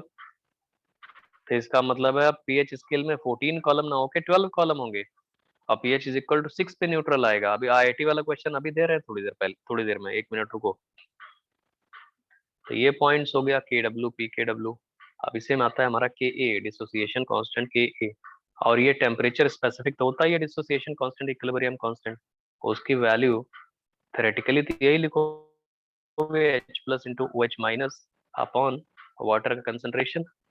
तो कंसंट्रेशन तो यही रहेगा, लेकिन यहाँ पे जब आओगे तो ये 10 पावर माइनस 6 और न्यूमरेटर में फिर 10 पावर माइनस 6 और डिनोमिनेटर में 1000/18 या 55.55 1 लीटर लिया था। तो यहाँ से KW की वैल्यू, सॉरी KA की जो वैल्यू आ रही है वो आ रही है 1.8 इंटू 10 पावर माइनस कितना आएगा भैया ये? 10 power minus minus 14, -14. minus 14, 10 power -14. Minus 14 आ गया लो K की वैल्यू। इसका मतलब है dissociation constant of water PKA जो आएगा, अगर उसको हम लोग चेक करते हैं तो ये तो आ रहा है तुम्हारा 14 माइनस लॉग टू 13.7 आ रहा है। 2 यूनिट से डिक्रीज कर गया। अगर हमने ऐसा H प्लस और OH माइनस का कंसंट्रेशन ले लिया, और PKW कितना आया था अगर यहाँ से देखोगे तो PKW की वैल्यू 12 आई थी। तो टेम्परेचर बढ़ाओगे तो ऐसे ही आएगा। अभी रुको, अल्फा भी निकाल दें, फिर आगे चल के करते हैं। तो डिग्री ऑफ डिसोसिएशन अल्फा कैसे निकालोगे? देखिए दोस्त, टेम्परेचर ग्रेटर देन 25 है, तो हमने बोला है calculating degree of dissociation alpha. तो जो डिग्री ऑफ डिसोसिएशन होता है इसका, ये अल्फा निकालने के लिए आप क्या करोगे, H प्लस का कंसंट्रेशन C अल्फा के इक्वल है, तो H plus is equal to C alpha कर दो। आपको पता है H प्लस की वैल्यू भैया कितनी है, 10⁻⁻⁶, और C आपको पता है 55.55, या इसी को 1000/18 कर सकते हैं इंटू अल्फा। तो यहाँ से अल्फा की जो वैल्यू आएगी, क्या वो 10⁻⁻⁶ अपॉन 1000/18। अरे जो लिख रहे हैं समझ में तो आ रहा है भैया, टेढ़ा मेढ़ा नहीं लिख रहे, समझ में आ रहा है दोस्त ये? Yes, sir. Yes. Yes, sir. हाँ Yes, sir. Yes. Yes, अच्छा, sir. ऊपर वाला कॉपी कर लियो, नीचे चले फिर। Yes, sir. अब भैया क्या बताया करो दोस्त, Yes, sir. हम नहीं तो हमको कैसे पता लगेगा कि आप लोग Yes, कॉपी sir. कर रहे हो कॉपी नहीं कर रहे हो। Yes, sir. थोड़ा लिखा करो दोस्त, आदत Yes, तुम sir. लोग की है नहीं लिखने वाली। तो अल्फा की वैल्यू जो यहाँ पे आ रही है, तो वो कितनी हो जाएगी, 1.8 इंटू 10⁻⁻ कितना आएगा भैया, 10⁻⁻? सर 8 आ जाएगा। -8 -8 होगा सर, 8 आ जाएगा। -8 आ -8 गया। होगा सर। लो इतना आ गया, इसका मतलब है जो परसेंटेज एसोसिएशन है बढ़ गया है। अल्फा की वैल्यू इतनी हो गई। परसेंटेज डिसोसिएशन कितना होगा, ये तो डिग्री ऑफ डिसोसिएशन है। अगर परसेंटेज डिसोसिएशन पूछेंगे वाटर का इस टेम्परेचर पे, तो कितना आएगा दोस्त? अबे इसका 100 से मल्टीप्लाई कर दो ना, अल्फा इंटू 100। लो यार, अरे अल्फा तो 0 से 1 के बीच में लाई करता है, 100 से मल्टीप्लाई करोगे उसमें तभी तो आएगा ये कि परसेंटेज डिसोसिएशन इसका 1.8 इंटू 10⁻⁻⁶ है। कितने परसेंट वाटर डिसोशिएट कर रहा है? अरे ऊपर वाले में नहीं, अबे अल्फा क्या होता है भैया, degree of dissociation. Degree degree किसमें, 1 में, 1 के रिस्पेक्ट में 1.8 इंटू 10⁻⁸ डिसोशिएट कर रहा था, 100 के रिस्पेक्ट में कितना करेगा, 1.8 इंटू 10⁻⁶ करेगा भैया। समझ में आ गया? 25 डिग्री Yes, sir. सेंटीग्रेड पे ये। Yes sir. Yes, sir. Yes, sir. अभी रुको इस पे, यस सर। हाँ Yes, तो sir. बहुत बढ़िया। कुछ Yes, sir. कॉपी करना रह गया हो तो आप कॉपी कर लो, या कुछ अगर और जानना चाहते हो तो बताना हमको। पीएच स्केल बताते हैं, तो पीएच स्केल इस टेम्परेचर पे बनाओगे अगर, तो इस टेम्परेचर पे पीएच स्केल अलग आएगी भाई। 12 कॉलम्स होंगे सिर्फ, शुरुआत 0 से ही होगी, 0 1 2 3 4 5 6 7 8 9 10 11 12, सिर्फ 12 तक रहेगा ये, 0 से लेके 12। 6 पे न्यूट्रल आएगा, तो अब वाटर जो है वो 6 पे न्यूट्रल आएगा, और 6 के आगे अगर आप आओगे 6 से 12 तो उसे बेसिक बोलेंगे। अगर पीएच की वैल्यू की बात कर रहे हैं, पीएच स्केल है ये, पीओएच स्केल नहीं है, नहीं तो बहुत लोग इसको पीओएच उल्टा समझ लो, और ये एसिडिक होगा। मतलब ये है कि जैसे ये पूरा का पूरा स्केल 25 डिग्री सेंटीग्रेड पे बनाया जाता है। मान लो आप लोग इधर बहुत जहाँ पे गर्मी पड़ती है, जैसे आप लोग इधर जो इधर कौन से इधर वाले यार, अरब वाली जो कंट्रीज होती हैं, अरेबियन कंट्रीज, इधर गल्फ कंट्रीज, इनमें टेम्परेचर कुछ ज्यादा ही होता है, हमेशा 25 के ऊपर रहता है, मेनली समर्स में। अपने राजस्थान में आप चले जाओ, यहाँ पे भी रहता है। तो वहां पे pH इज इक्वल टू 7 अगर लिखा हो तो इसका मतलब वो अल्कलाइन वाटर होगा, क्योंकि टेम्परेचर तो 25 से ऊपर रहेगा ना, तो pH इज इक्वल टू 7 का मतलब बेसिक हो जाएगा उस टाइम। समझ रहे हो भैया कि नहीं समझ रहे हो? यहाँ पे Yes, sir. समझ। Yes sir. तो वहां पे अगर Yes, 27 sir, लिखा है समझ। pH, कोई बॉटल आप पानी खरीद रहे हो उसमें लिखा है यहाँ पे pH इज इक्वल टू 7, तो वो गलत लिखा है, वो नहीं हो सकता, वो उल्टा है। टेम्परेचर बढ़ाने से H प्लस OH माइनस बढ़ जाएगा। हमारा कंसर्न था कि आप इसका डिसोसिएशन कांस्टेंट और अल्फा ये सब निकालना सीखो, पीएच स्केल भी सीखो। आईआईटी जेई का क्वेश्चन देखो, बड़ा बढ़िया सा क्वेश्चन था।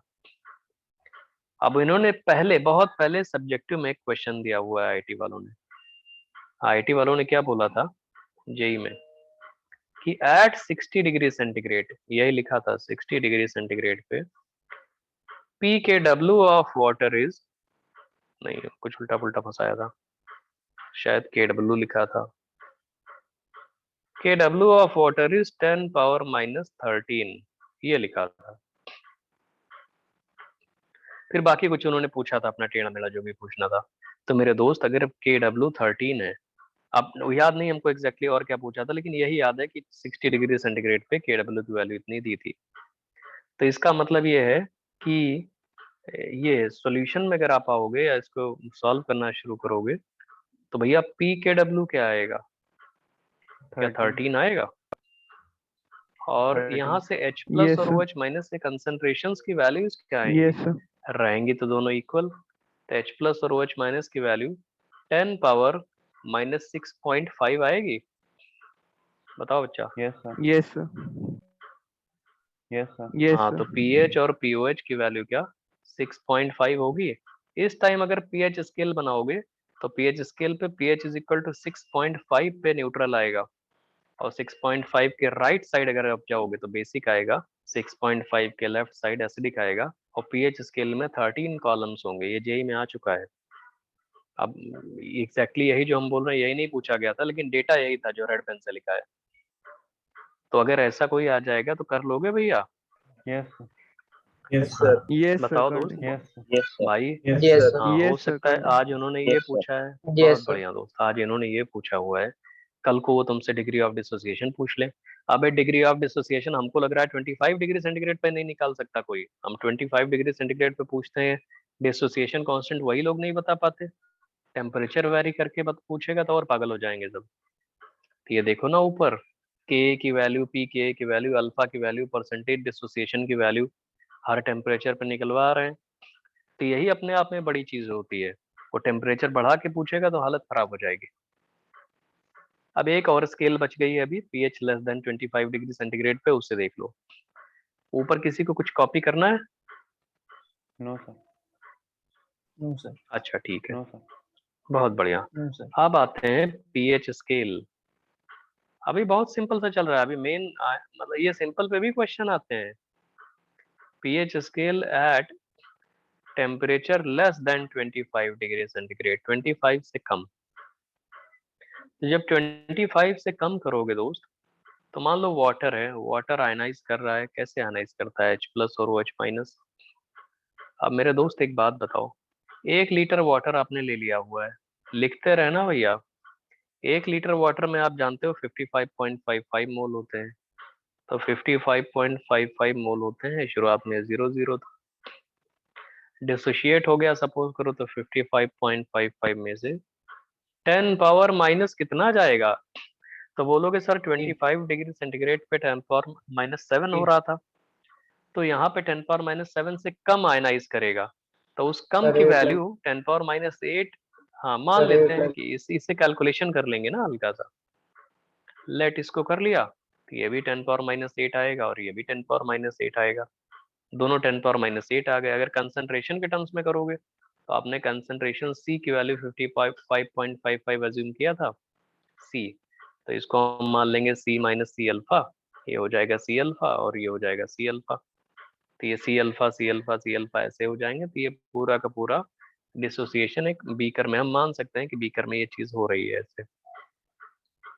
अब फिर क्या हो रहा है, अभी इससे कैलकुलेशन करते हैं। आयनिक प्रोडक्ट अगर कोई पूछे इस टेम्परेचर पे, तो जो आयनिक प्रोडक्ट होता है वो आयंस का प्रोडक्ट की बात करते हैं। तो आयनिक प्रोडक्ट को ऐसे ही हम लोग लिखते हैं KW के फॉर्म में, और वो आयंस का प्रोडक्ट होता है H प्लस और OH माइनस, जो सिर्फ आयंस है प्रोडक्ट साइड। तो इनकी वैल्यू आप मल्टीप्लाई करोगे तो ये 10 power minus 8, 10 power minus 8, 10 power minus 16, ये इम्प्लाई कर रहा है कि pKw की वैल्यू अगर निकालोगे इस टेम्परेचर पे, तो उसकी value minus of minus 16 is equal to 16 आ जाएगा। pKw की वैल्यू लॉग लगाने के बाद माइनस लॉग समथिंग ऐसे 16 आ जाएगा। तो pKw, इसका मतलब अब pH स्केल में 16 कॉलम्स बनेंगे। अभी रुको, तो कोई बोले डिसोसिएशन कांस्टेंट भी इसी टाइम लगे, याद बता दो आप कि वाटर का डिसोसिएशन कांस्टेंट इस पर्टिकुलर टेम्परेचर पे क्या होगा। तो डिसोसिएशन कांस्टेंट की वैल्यू होती है Ka, और वो होता है आयंस का product H plus into OH minus numerator में आएगा और डिनोमिनेटर में क्या आएगा, वाटर आएगा भैया। बताओ बच्चा, वाटर आएगा। Yes, sir. तो Yes. हाँ, तो ये हो जाएगा 10 Yes, power sir. Minus Yes. 8 numerator में, फिर 10 पावर माइनस 8 न्यूमरेटर में और डिवाइडेड बाई 10 पावर माइनस 8 का नीचे माइनस आएगा, नीचे मोलारिटी आएगी ना इसकी प्योर वाटर Yes. की, वो कितनी दी हुई है आपको 55.55 और उस 55.55 को हम लोग 1000/18 भी कहते हैं, तो उसको ऐसे हम 1000/18 इसलिए लिख देते हैं जैसे सॉल्व हो जाए इजीली। और इसकी वैल्यू आ जाएगी 1.8 इंटू 10 पावर माइनस कितना आएगा So भैया, minus ये 18. 18 So minus माइनस 18. 18 आ रहा है। 18 तो इसका मतलब वाटर का डिसोसिएशन कांस्टेंट जो है वो इतना आ गया, और यहाँ से हम लोग pKa की वैल्यू निकालेंगे टेम्परेचर पे, तो उसकी वैल्यू आ जाएगी 17.7। ठीक है भैया। अरे लॉग ऑग नहीं ले पाओगे, करके बताएं क्या, Yes, sir. Yes, sir. Yes, sir. हो गए. ये Yes, sir. कॉपी कर लिया, आगे Yes, sir. बढ़े, हो गए. आगे चलें भैया। Yes, sir. बताओगे तभी तो आगे चलेंगे यार। Yes, sir. चलो ठीक है, अब आते हैं थर्ड वाला पॉइंट, डिग्री ऑफ डिसोसिएशन पे। ग्रीन पेन से लिखते हैं उसको, डिग्री ऑफ डिसोसिएशन। ये तीन हम बताते हैं आपको, तीन चीजों। तो भैया आपको तो पहले 25 पे ही पता लग जाए तब आगे बढ़ पाओगे। डिग्री ऑफ डिसोसिएशन अल्फा, तो आप जानते हो H plus is equal to C alpha है, वो क्वेश्चन में ही लिखा हुआ है। तो यहाँ से हम लोग बोलेंगे सी अल्फा की वैल्यू 10 पावर माइनस 8 है, तो यहाँ से अल्फा की वैल्यू जो आ जाएगी वो आ जाएगी 10 पावर माइनस 8 अपॉन सी, या इसको 10 पावर माइनस 8 अपॉन 1000/18, और यहाँ से अल्फा की वैल्यू 1.8 इंटू 10 पावर माइनस कितना आएगा बच्चा, ये 10 कितना Yes, आएगा sir. भाई, Yes. 10। Sir. Yes, sir. हाँ, तो Yes, sir. परसेंटेज डिसोसिएशन अगर कोई पूछेगा, परसेंटेज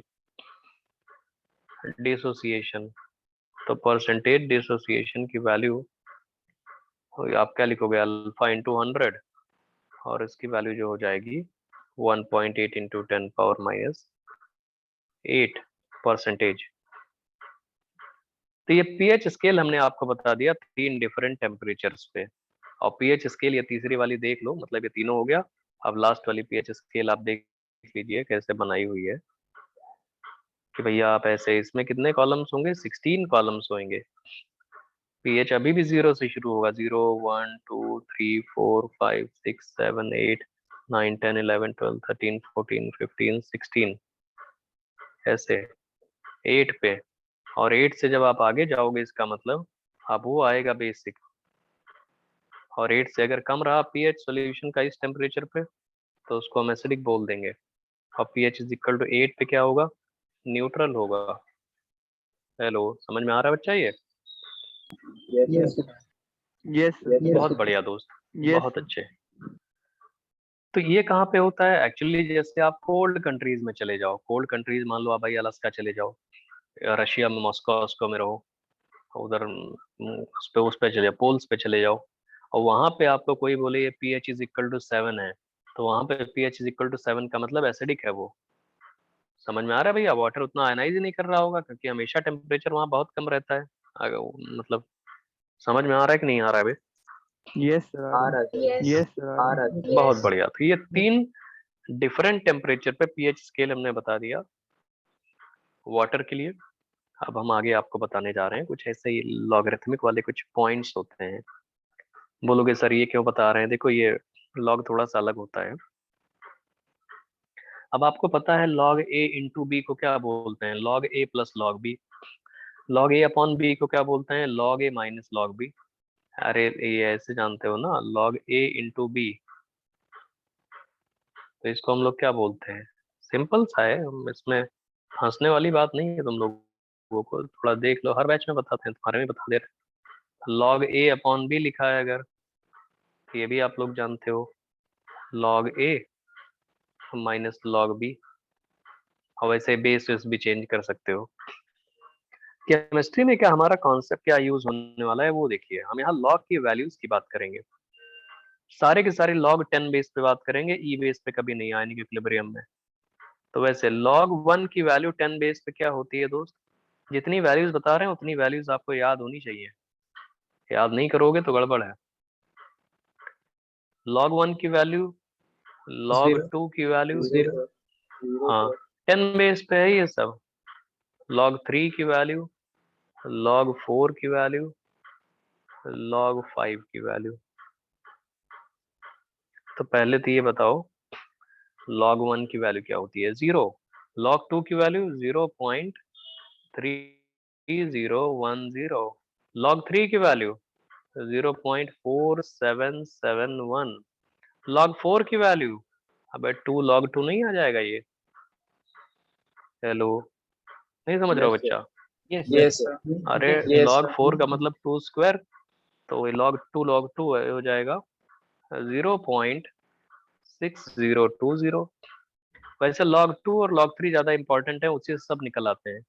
log 5 की वैल्यू को हम लोग क्या log 10/2 कर सकते हैं? log के अंदर 10/2 कर सकते हैं बे। Yes, sir. Yes, sir. तो log 10 माइनस log 2 हो जाएगा। log 10 की वैल्यू 1 होती है, तो क्या हम इसको 1 माइनस log 2 बोल सकते हैं? 1 माइनस log 2, और इसकी वैल्यू 0.699 आ जाएगी।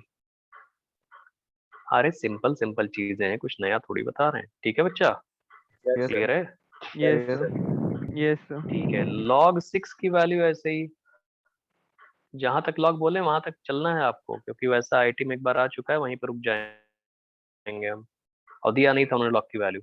log 6, log 7, log 8, log 9। Copy कर लिया ऊपर? Yes, Yes, Yes, sir.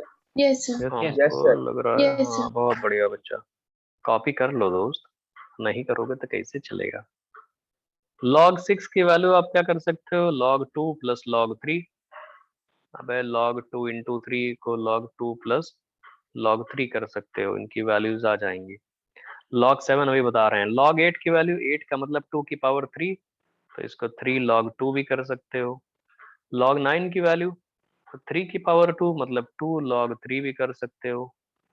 तो log 2 log 3 के बेसिस पे सब आंसर आ जा रहा है। log 10 की वैल्यू एग्जैक्टली 1 होती है। क्या इतनी वैल्यूज आप log 2 और log 3 के बेसिस पे निकाल सकते हो? Yes, अरे sir. log 2 Yes, log sir. 3 यही के बेसिस Yes, पे। sir. Yes, sir. बहुत बढ़िया। log 7 जो होता है वो log 6 और log 8 का एवरेज ले लेना, आंसर आ जाएगा। लेकिन आईटी वालों ने 2 log बड़े अजीब अजीब पूछे हैं, और उन्होंने दिया भी नहीं था। लो, उन्होंने ये दिया ही नहीं था कभी एग्जाम में, जब भी आया था। आप जो लिखने जा रहे हैं उनको ध्यान से देखना, उनको याद करना पड़ेगा आपको। log 11 आ चुका है, आईटी वाले log 11 की वैल्यू नहीं दिए थे, एक आध बार दिए भी थे, नहीं भी दिए थे। log 12 और log 13, बस इतना याद करना है, बाकी आपको कुछ याद करने की जरूरत है नहीं। बस log 11 की वैल्यू बहुत इंपॉर्टेंट है, बहुत ज्यादा इंपॉर्टेंट है। जो 10⁻⁸ मोलर HCl निकालते हो उसका पीएच बिना इसके नहीं हो सकता। तो इसकी वैल्यू होती है 1.0413। याद कर लो, देखो हम कुछ बता रहे हैं ना, क्वेश्चन इजी हो जाएंगे। log 12 की वैल्यू आप जानते हो, log 4 प्लस log 3, तो 2 log 2 प्लस log 3। इसको बहुत ज्यादा इसमें लोड लेने की जरूरत नहीं है, ये तो इजीली हो जाएगा log 2 log 3 की वैल्यूज के बेसिस पे। और log 13 की वैल्यू अगर आप देखना चाहते हो तो 1.1 ऐसे करके 1.1139 1.1139 बस ऐसे हो जाएगा। अच्छा, अब एंटी लॉग बता देते हैं आपको। एंटी लॉग जानते हो? एंटी लॉग नहीं जानते yes, बच्चा? sir. चलो हम बता देते हैं। Yes, sir. अच्छा, क्या होता है एंटी लॉग? अच्छा चलो चलो चलो चलो ठीक है। हम आपसे अगर क्वेश्चन पूछ रहे हैं, ऐसे ही एक क्वेश्चन पूछ रहे हैं कि आप हमें एंटी लॉग ऑफ, देखो जरूरत पड़ती है इसलिए बता रहे हैं, एंटी लॉग ऑफ जो पूछ रहे हैं आपसे, -2.3 की वैल्यू बताओ। एंटी लॉग ऑफ -2.3 की वैल्यू अप्रोक्सीमेटली कितनी होगी? तो बोलोगे हम तो जानते ही नहीं, यही तो कहोगे। भैया तुम 10 एंटी की लॉग की पावर टेबल माइनस देखने जाओगे तो अभी? 10 की पावर माइनस कितना बच्चा? बहुत प्यारा कुछ बता रहा है, ये क्या बता रहे हो दोस्त? कोई बात नहीं, हम बता रहे हैं ना। ये लॉग की वैल्यूज इसलिए 10 की बताई हैं पावर जिससे माइनस आपको अभी 10 की पावर माइनस 3 पॉइंट के बाद जो नहीं रहता है दोस्त, पॉइंट के बाद जो रहता है कुछ और प्रिसाइज बताओ। देखो देखो, ये जो लॉग की वैल्यूज बताई हैं इनकी हेल्प आपको लेनी पड़ेगी आगे क्वेश्चन सॉल्व करने में। एंटी लॉग का क्या मतलब होता है? अच्छा हम आपसे अगर पूछ लेते हैं, चलो एंटी लॉग ऑफ, चलो एक एक करके बताते हैं, छोड़िए ना इतना सारा। ये ऊपर वाला कॉपी कर लियो दोस्त? अरे ऊपर वाला कॉपी Yes, कियो कि sir. नहीं कियो? यस हो गया Yes, Yes, sir. sir. Yes sir. हो अब गया चलिए हम Yes, एंटी sir. लॉग निकालना आपको बताते हैं बिना टेबल के। अच्छा ये क्यों कर रहे हैं? कोई जादूगरी नहीं बता रहे हैं हम दोस्त, हम एक्चुअली में क्वेश्चन अपने जो आयनिक इक्विलिब्रियम है सॉल्व करने के लिए आपको हिंट कर रहे हैं। लॉग और एंटी लॉग में बस एक ही डिफरेंस होता है। अगर लिखा हुआ है log x to the base y is equal to z, ऐसे लिखा हुआ है, तो आप लोग जानते हो कि x की वैल्यू को हम लोग y to the power z भी तो बोल देते हैं, नहीं बोलते हैं? Yes Yes, yes sir. Yes Yes, sir. बहुत बढ़िया दोस्त, Yes. ये होता है log x to the base y is equal to z, तो x ऐसे कर सकते हैं। तो मेरे दोस्त एक बात बताओ, जब हम लोग लिखते हैं ना log 2, अच्छा एंटी लॉग का जैसे हम आपसे पूछे एंटी लॉग ऑफ 0 कितना होगा? कितना होगा एंटी लॉग ऑफ 0? अबे यार भाई तुम लोग तो एकदम, कोई बात नहीं, 1। बहुत बढ़िया दोस्त, बहुत बढ़िया भैया। log 1 की वैल्यू होती है 0, ये जानते हो ना, log 1 की वैल्यू 0। तो log 1 की वैल्यू 0 का मतलब है कि log 10 बेस पे 1 की वैल्यू 0 है, 10 बेस पे। तो हम लोग इसको बोल सकते हैं ऐसे ही, 1 is equal to 10 to the power 0। और एक्चुअली यही होता है, जब एंटी लॉग का मतलब ही होता है 10 की पावर में वो चीज चढ़ा दो, इसी को बोलते हैं एंटी लॉग ऑफ 0। ये होता है एंटी लॉग का मतलब। तो एंटी लॉग ऑफ 0 का मतलब है 1। अभी भी नहीं समझ पाए क्या? साले तुम लोग जो, समझ गए बहुत बढ़िया, समझ गए सर, समझ बहुत गए बढ़िया। समझ गए सर। log 2 की वैल्यू क्या होती है? आपको पता है 0.3 ले लो, ठीक है, अप्रोक्सीमेटली 0.3 होता है ये। तो भैया एंटी लॉग ऑफ 0.3 क्या होगा? क्या उसकी वैल्यू 2 आएगी? 2. अप्रोक्सीमेटली 2 आएगी। बहुत अच्छे दोस्त, ये भी समझ गए। तो मेरे भैया एक बात बताओ, जो हमने लिखा है एंटी लॉग ऑफ -2.3 है, रुकिए, जो क्वेश्चन दिया था हमने एंटी लॉग ऑफ -2.3, इसकी वैल्यू करोगे 10 टू द पावर -2.3। 10 पावर -2.3 को आप ऐसे आ जाओ 1/10 टू द पावर 2 अलग कर लो, और यही नीचे ही 10 पावर 0.3 अलग कर लो। क्या इसको 1/ हम नीचे 10 पावर 2, ठीक है 10 पावर 2 ही रहने दो, और इसको 2 कर सकते हैं? बताओ भैया। तो ये इम्प्लाई कर रहा है, यस बहुत अच्छे दोस्त, ये इम्प्लाई कर रहा है कि antilog of -2.3 is equal to, जो इम्प्लाई कर रहा है वो कह रहा है 5 इंटू 10 पावर -3। ठीक है भैया, क्लियर हो गया ये? यस यस अरे कौन सा इसमें Yes, गलत sir. किया है दोस्त? एंटी लॉग ही तो लगाया Yes, है, sir. कुछ गलत लग रहा है क्या तुम लोगों को? ठीक है बच्चा, नो सर इनकी जरूरत No, sir. अभी पड़ने वाली है, लॉग और एंटी लॉग वाले टेबल्स की। अब या तो तुम जाके टेबल देखना, या डेटा देखना दिया है कि नहीं दिया है, या तो डायरेक्टली आप आइडिया एक लगा लोगे। देखो कोई भी नॉलेज वेस्ट नहीं जाती है, आपको देखना पड़ेगा। आयनिक इक्विलिब्रियम से रिलेटेड हमने बेसिक्स आपको कुछ बताए, एक का दो और बेसिक्स है, उनको देख लो कि आयनिक इक्विलिब्रियम में क्या यूज करने वाले हैं। कॉपी कर लियो भैया इसको। Yes, yes sir. Sir Yes, Yes, main sir. Ionic equilibrium देखो, अगर हम पढ़ाते हैं ना तो लोग समझ नहीं पाते उसमें, हम इतनी जल्दी जल्दी कैलकुलेशंस करते हैं। उन्हीं सब के लिए हमने कभी टेम्परेचर चेंज ना कर दें, कभी कैलकुलेशन पे जल्दी ना कर दें, ये सब पढ़ा रहे हैं आपको। अब आयनिक इक्विलिब्रियम में एक और चीज है जो बार बार यूज करेंगे हम, अप्रोक्सीमेशन यूज्ड। एक्चुअली में ये पूरे आयनिक इक्विलिब्रियम में यूज करेंगे, approximation used in ionic equilibrium. Ionic equilibrium में अप्रोक्सीमेशन यूज कैसे करेंगे वो देखिए। हमेशा यूज करना उसको, कभी भी ऐसा नहीं होगा कि उसका वायलेशन आपको मिले। इसमें क्या करते हैं कि 1 प्लस एक्स को हम लोग 1 लिख सकते हैं, 1 प्लस एक्स अप्रोक्सीमेटली 1 कह सकते हैं if x is less than 0.1। Equality नहीं है यहाँ पे। अगर x तुम्हारा इफ x लेस देन 0.1 है तो 1 प्लस एक्स को हम लोग मतलब 1 लिख सकते हैं। मतलब अगर if 1 plus x is equal to 1 अगर लिखना है आपको तो x should be less than 0.1। कहने का मतलब ये है कि 100 रुपीज में अगर किसी ने तुमको 9.9 रुपीज दे दिए या निकाल दिए तो आप मानोगे कुछ नहीं निकाला। कहने का तो वही मतलब है। मतलब 100 प्लस एक्स में अगर आप लोग देख रहे हो इसी में मतलब समझने के लिए कि 100 प्लस एक्स को हम लोग 100 लिख सकते हैं इफ जो x है आपका लेस देन 10 हो जाए। लेस देन 10 का मतलब 10 से छोटा कोई भी वैल्यू, 9.9 या ठीक है 8765। ये समझ रहे हो भैया, यही कहना चाह रहे हैं हम। ये Yes, हमेशा sir. वैलिड है, Yes, sir. Yes, sir. Yes, sir. हमेशा। Yes, हाँ sir. दोस्त, यही करना है आपको हमेशा हमेशा, कभी भी पूरे आयनिक इक्विलिब्रियम में इसी लेके चलोगे, आपसे कोई भी क्वेश्चन गलत नहीं होगा। लोगों को एक्चुअली आयनिक इक्विलिब्रियम सॉल्व करते टाइम उसके जैसे होते नहीं क्वेश्चन सॉल्व करने के तरीके, वही नहीं पता होते।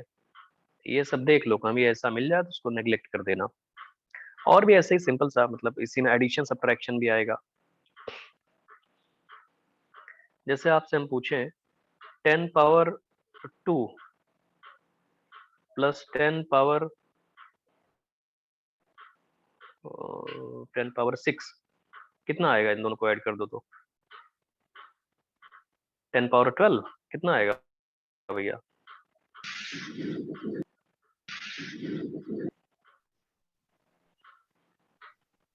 इसी आयनिक इक्विलिब्रियम का यूज करके जो हम आपसे बता रहे हैं, इसका बताओ क्या आएगा? ऊपर वाले का 10 पर 6 आएगा। ऊपर वाले का 10 पर 6 आएगा। भैया ऊपर वाला 10 पावर 6 आएगा, क्योंकि 10 पावर 6 में 10 पावर 2 बहुत कम है, छोटा नंबर है, उसको ऐड करने से कोई फर्क नहीं पड़ेगा। दूसरा वाला क्या आएगा? 10 पावर 10 की पावर 3 माइनस आएगा। 3। 10 की पावर 3 10 आएगा। पावर 3 आएगा। 10 पावर माइनस 3 तो बहुत छोटा है। थर्ड वाला क्या आएगा? क्या वो दोनों को ऐड करना पड़ेगा? 10 power minus 2. Yes, sir. 10 power 10 minus power 2. Minus Yes, 2 sir. Common ले लोगे अगर 10 पावर माइनस 2 तो क्या 1 प्लस 0.1 और is equal to 1.1 into 10 power minus 2 आएगा। Yes, sir. Yes, sir. Yes, sir. Yes, sir. Yes, sir. बहुत बढ़िया दोस्तों, 1.1 इंटू 10 पावर माइनस 2 आ रहा है। ऐसे ही अप्रोक्सीमेशन बता रहे हैं आपको। ऐसे एक बात बताओ, आपने बहुत जगह ये वाला सुना होगा, ये पर्टिकुलर 10 पावर माइनस 7 और 10 पावर माइनस 8, क्या करोगे इसमें? ये 10 पावर माइनस 8 मोलर HCl वाले में सुना होगा, बताओ। 1.1 into 10 to the power minus 1.1 into 10 to the power minus 7. Minus 7. बहुत बढ़िया दोस्त, ये बता रहे हैं 1.1 plus multiplied by 10 power minus 7 और दूसरे वाले में 2 इंटू 10 पावर माइनस 7। यहाँ नेग्लेक्ट नहीं कर सकते, ठीक है दोस्त? ये समझ में आ गया? Yes, sir. Yes, sir. Yes, sir. तुम Yes, बोलोगे sir. सर आप यही कराए जा रहे हैं, कुछ आगे बताइए आयनिक इक्विलिब्रियम। अब आयनिक इक्विलिब्रियम शुरू होगा ना, असली चीज तो अब शुरू हो रही है। आयनिक इक्विलिब्रियम में हम पीएच निकालने जा रहे हैं। अब सुनो तो कहाँ कहाँ पीएच निकालेंगे, एक बार सुन लो मेरे दोस्त आप लोग। देखिए अब मेन हर जगह पीएच निकालेंगे। अब देखो स्टेप बाय स्टेप, हम कोई भी केस ऐसा नहीं होगा जो आपको ना बताएं। सबसे पहले क्या शुरू करेंगे? पीएच कैलकुलेट कराएंगे स्ट्रॉन्ग एसिड्स के केस में, फिर मिक्सचर ऑफ स्ट्रॉन्ग एसिड के केस में, फिर कराएंगे स्ट्रॉन्ग बेसिस के केस में, फिर कराएंगे मिक्सचर ऑफ स्ट्रॉन्ग बेसिस के केस में। काउंट करते चलना कितनी वैरायटीज कराएंगे, फिर से बता रहे हैं, काउंट करते रहना। नंबर 1 स्ट्रॉन्ग एसिड के केस में, फिर मिक्सचर ऑफ स्ट्रॉन्ग एसिड, फिर स्ट्रॉन्ग बेसिस के केस में पीएच कैसे निकालते हैं, फिर मिक्सचर ऑफ स्ट्रॉन्ग बेसिस के केस में कैसे पीएच निकालते हैं, फिर मिक्सचर ऑफ स्ट्रॉन्ग एसिड और स्ट्रॉन्ग बेस के कैसे पीएच कैसे निकालेंगे, फिर किसी वीक एसिड के केस में कैसे पीएच निकालते हैं, फिर किसी वीक बेस के केस में कैसे पीएच निकालते हैं, मिक्सचर ऑफ 2 और मोर वीक एसिड्स के केस में पीएच कैसे निकालते हैं, मिक्सचर ऑफ 2 और मोर वीक बेसिस के केस में पीएच कैसे कैलकुलेट करेंगे, मिक्सचर ऑफ स्ट्रॉन्ग एसिड और वीक एसिड के केस में पीएच कैसे कैलकुलेट करेंगे, mixture of strong base and weak base के केस में पीएच कैसे कैलकुलेट करेंगे। फिर उसके बाद आएगा हमारा कि कंप्लीट न्यूट्रलाइजेशन एसिड और बेस का अगर होता है तब पीएच कैसे कैलकुलेट करते हैं। इनमें 4 तरीके होते हैं, strong acid strong base, strong acid weak base, weak acid strong base और weak acid weak base. Complete neutralization, फिर आएंगे कि भैया अगर न्यूट्रलाइजेशन कंप्लीट ना हो, इनकम्प्लीट न्यूट्रलाइजेशन हो, तब पीएच कैसे कैलकुलेट करेंगे, वो आते हैं बफर सॉल्यूशंस। इतने ही तरीके होते हैं किसी भी एसिड बेस को मिक्स करने के, चाहे वो स्ट्रॉन्ग हो चाहे वीक हो, इनमें सारे के सारे आ गए। अगर इतना तरीका आप समझ जाओ, नहीं एक ही चीज और, पॉलीप्रोटिक एसिड के केस में कैसे पीएच निकालेंगे, एक चीज रह गया था, पॉलीप्रोटिक, जैसे डाइबेसिक ट्राइबेसिक एसिड है। पॉलीहाइड्रोक्सी बेसिस के केस में कैसे पीएच निकालेंगे, जैसे एल्यूमिनियम हाइड्रोक्साइड, मैग्नीशियम हाइड्रोक्साइड। इतना अगर आप समझ गए हो तो पूरे केमिस्ट्री में कोई भी एसिड ऐसा नहीं होगा या कोई भी बेस ऐसा नहीं होगा जिसका आपने उसके इंडिविजुअल स्टेट में और उसके रिएक्शंस में उसका पीएच ना कैलकुलेट कर पाओ। समझ में आ रहा है भैया? इतनी वैरायटीज के अलावा आपको कोई लग रहा है कि कभी एसिड बेस कहीं रिएक्शन में मिल सकता है या ऐसे एग्जिस्ट करता है? इसी के पीएच निकालना सीख जाओ, सब समझ जाओगे ना। Yes, sir. Yes, sir. Yes, sir. Yes, sir. देखिए दोस्त, फिर आपको हम बता देते हैं। अब देखिए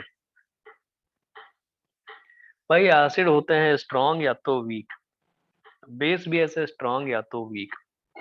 तो भैया इन स्ट्रॉन्ग एसिड स्ट्रॉन्ग बेस के केस में पीएच निकालना सीख जाओ, और स्ट्रॉन्ग एसिड स्ट्रॉन्ग बेस के बाद और भी ऐसे ही आप, क्या नाम है उसका मतलब इनके मिक्सचर्स में इनके कंप्लीट न्यूट्रलाइजेशन, इनकम्प्लीट न्यूट्रलाइजेशन, इसमें पीएच निकालना सीख जाओ। यही सारे तरीके हमने आपको बताए। अब वन बाय वन ये जो 15-20 तरीके हैं, 15-20 वेज, इन 15-20 वेज को अगर आप समझ जाओगे तो पूरे केमिस्ट्री में कोई भी एसिड ऐसा नहीं बचेगा जिसका आप पीएच ना निकाल पाओ, कोई भी बेस ऐसा नहीं होगा, या कोई भी केमिकल रिएक्शन एसिड बेस वाली, चाहे वो कंप्लीट हुई हो चाहे इनकम्प्लीट हुई हो, उसके केस में पीएच निकालना आपको इन्हीं तरीकों से समझ में आएगा। जैसे दोस्त स्ट्रॉन्ग एसिड और स्ट्रॉन्ग बेस के केस में पीएच बता रहे हैं, सबसे सिंपलेस्ट, शुरू के तो बहुत सिंपल होते हैं। नंबर 1 लिखते रहना भैया, नंबर 1 आपको बता रहे हैं हम, कैलकुलेटिंग पीएच, ऐसे calculating pH in case of strong acids and strong bases, दोनों एक ही में लिख ले रहे हैं, स्ट्रॉन्ग एसिड्स अलग और स्ट्रॉन्ग बेसेस अलग, दोनों एक साथ करा देंगे ना, अलग अलग क्या कराएं, हेडिंग 2 हेडिंग लिखनी पड़ेगी। स्ट्रॉन्ग एसिड अलग रखे हो, स्ट्रॉन्ग बेस अलग रखे हो, जैसे क्वेश्चन से कराते हैं, सिंपल सा होता है। अच्छा एक बात बताओ, जितने भी स्ट्रॉन्ग एसिड स्ट्रॉन्ग बेसेस हैं आरएनएस, ये सब के सब वाटर में रहेंगे ना, तो वाटर जो H+ देता है 10⁻⁷, उसको हमेशा लिखना पड़ेगा आपको। H+ गिवन बाय वाटर जो 10⁻⁷ है, 10⁻⁷ है, वो हमेशा लिखना पड़ेगा, उसको आप नेग्लेक्ट नहीं कर सकते कभी भी किसी क्वेश्चन को सॉल्व करते टाइम। हाँ ठीक है, वो मतलब ओरिजिनल अमाउंट के रिस्पेक्ट में अगर होगा तो उसको नेग्लेक्ट कर देंगे, बहुत कम होगा तो। जैसे हम आपसे क्वेश्चंस देते हैं, आप एक बात बताओ कि भैया 10⁻⁻² मोलर HCl का पीएच बताओ। बी पार्ट देखिए, 10⁻³ मोलर H2SO4 का पीएच बताओ। सिंपल सिंपल है। अभी तो बोलोगे सर ये तो 10th में करते थे हम, अरे ठीक है कोई बात नहीं। 10⁻⁴ मोलर HNO3 का पीएच बताओ, पीएच एंड पीओएच दोनों बताना। आप डी पार्ट लिख लो, 10⁻⁴ मोलर कैल्शियम हाइड्रोक्साइड का पीएच बताओ, ये भी हो सकता है। इन वाटर, ये सब वाटर में है बच्चा, बिना वाटर में आप ऐसे इन वाटर एक्वा सॉल्यूशन है ना सबका। ऐसे ई पार्ट देखो दोस्त 10 पावर माइनस 1 मोलर KOH का पीएच बताओ, वाटर में डिजोल्व है। कोई बोले एफ पार्ट बताइए, यहाँ नहीं लिखेंगे, ई पार्ट हो गया। एफ पार्ट देखो दोस्त, आपसे कोई बोले 3.65 ग्राम HCl dissolved in, अरे ये समझ पा रहे हो जो लिखा हुआ है dissolved in? Yes, sir. है भैया। Yes, sir. Yes, sir. 1000 ml water, इसका पीएच बताओ।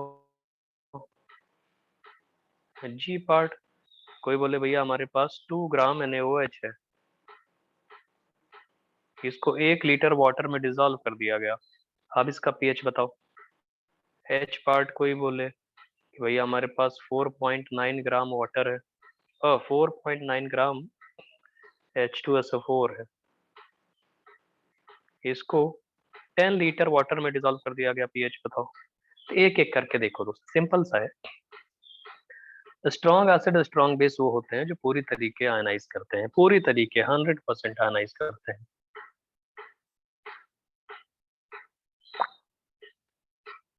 तो ए पार्ट का सॉल्यूशन जब लिखोगे आप लोग तो बोलोगे HCl जितना भी मोल होता है वो पूरा का पूरा H+ और Cl- में स्प्लिट कर जाता है।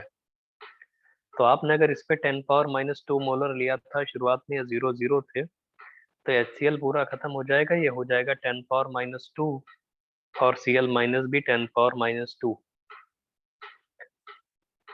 तो यहाँ से अगर आप लोग टोटल H+ देखोगे, H+ टोटल, तो H+ टोटल जो आएगा तो वो तो वाटर वाले को इंक्लूड करके आएगा, वो आएगा कि 10 पावर -2 ये वाला और 10 पावर -7 वाटर वाला, लेकिन अप्रोक्सीमेटली इसकी वैल्यू 10 पावर -2 ही कही जाएगी, क्योंकि 10 पावर -7 वाटर वाला कैंसिल हो जाएगा, नेग्लेक्ट हो जाएगा 10 पावर -2 के कंपैरिजन में।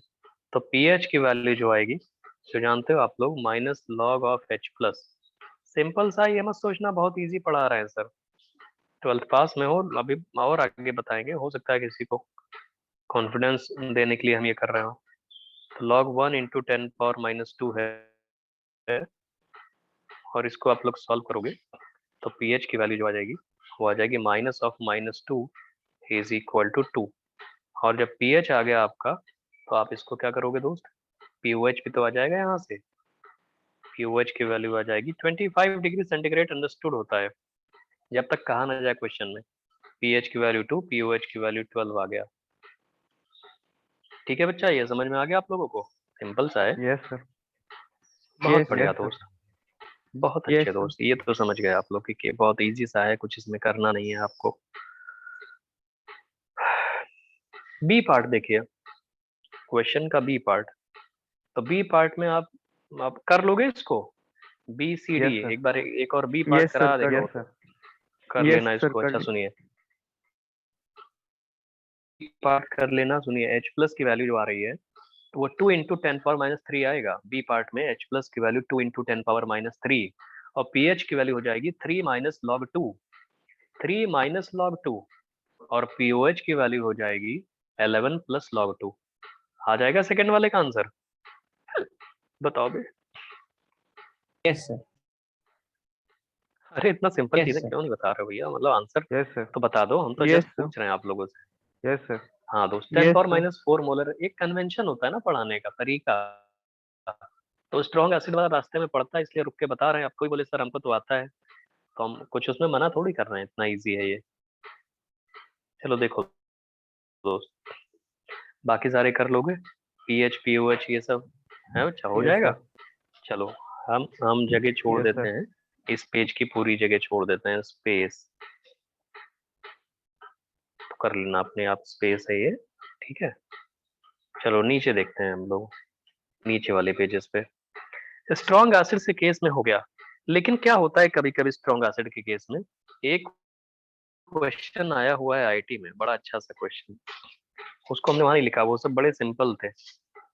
आप एक पार्ट बताओ, एच हो गया था, आई पार्ट बताओ कि 10 पावर -8 मोलर HCl है, इसका पीएच एंड पीओएच बताओ क्या आएगा। इसका पीएच की वैल्यू क्या होगी। बहुत सारे तरीके होते हैं कॉमन एंड इफेक्ट वाले, लेकिन आप एक काम करो, कैसे लिखोगे। HCl है, अच्छा इसका 8 लिख दोगे क्या पीएच। बहुत लोग 8 लिखते थे जो सर कि गलत होता है। 6.9 आ रहा है क्या? 6.9 ही 6.9 आ आएगा। रहा है क्या?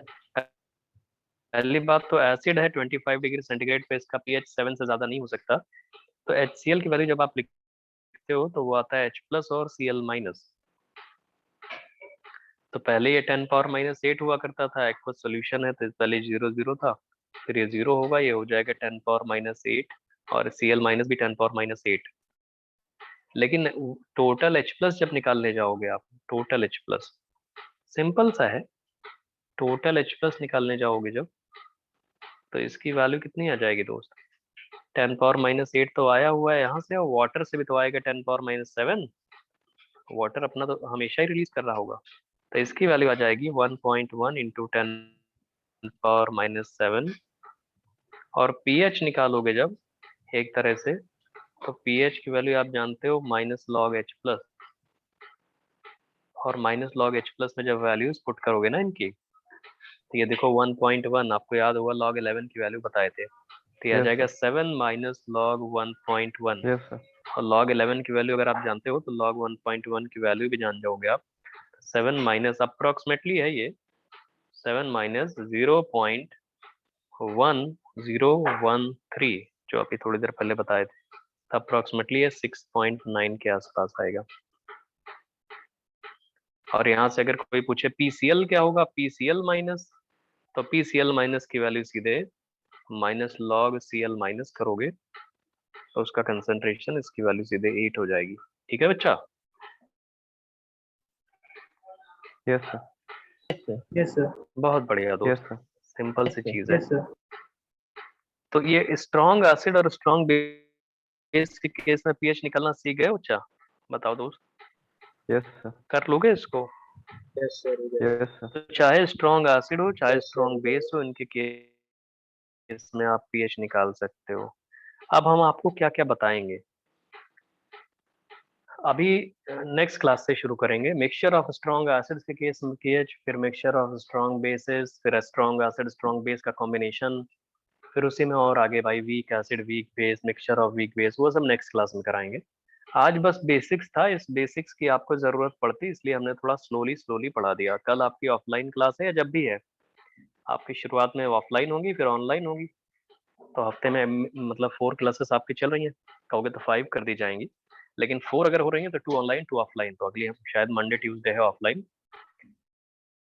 तो उसमें हम लोग आगे पढ़ेंगे। ठीक है, कुछ डाउट हो तो आप लोग पूछ लो, नहीं तो बाकी नेक्स्ट क्लास में किया जाएगा। अब आप लोग ब्रेक ले सकते हैं। Thank you very much.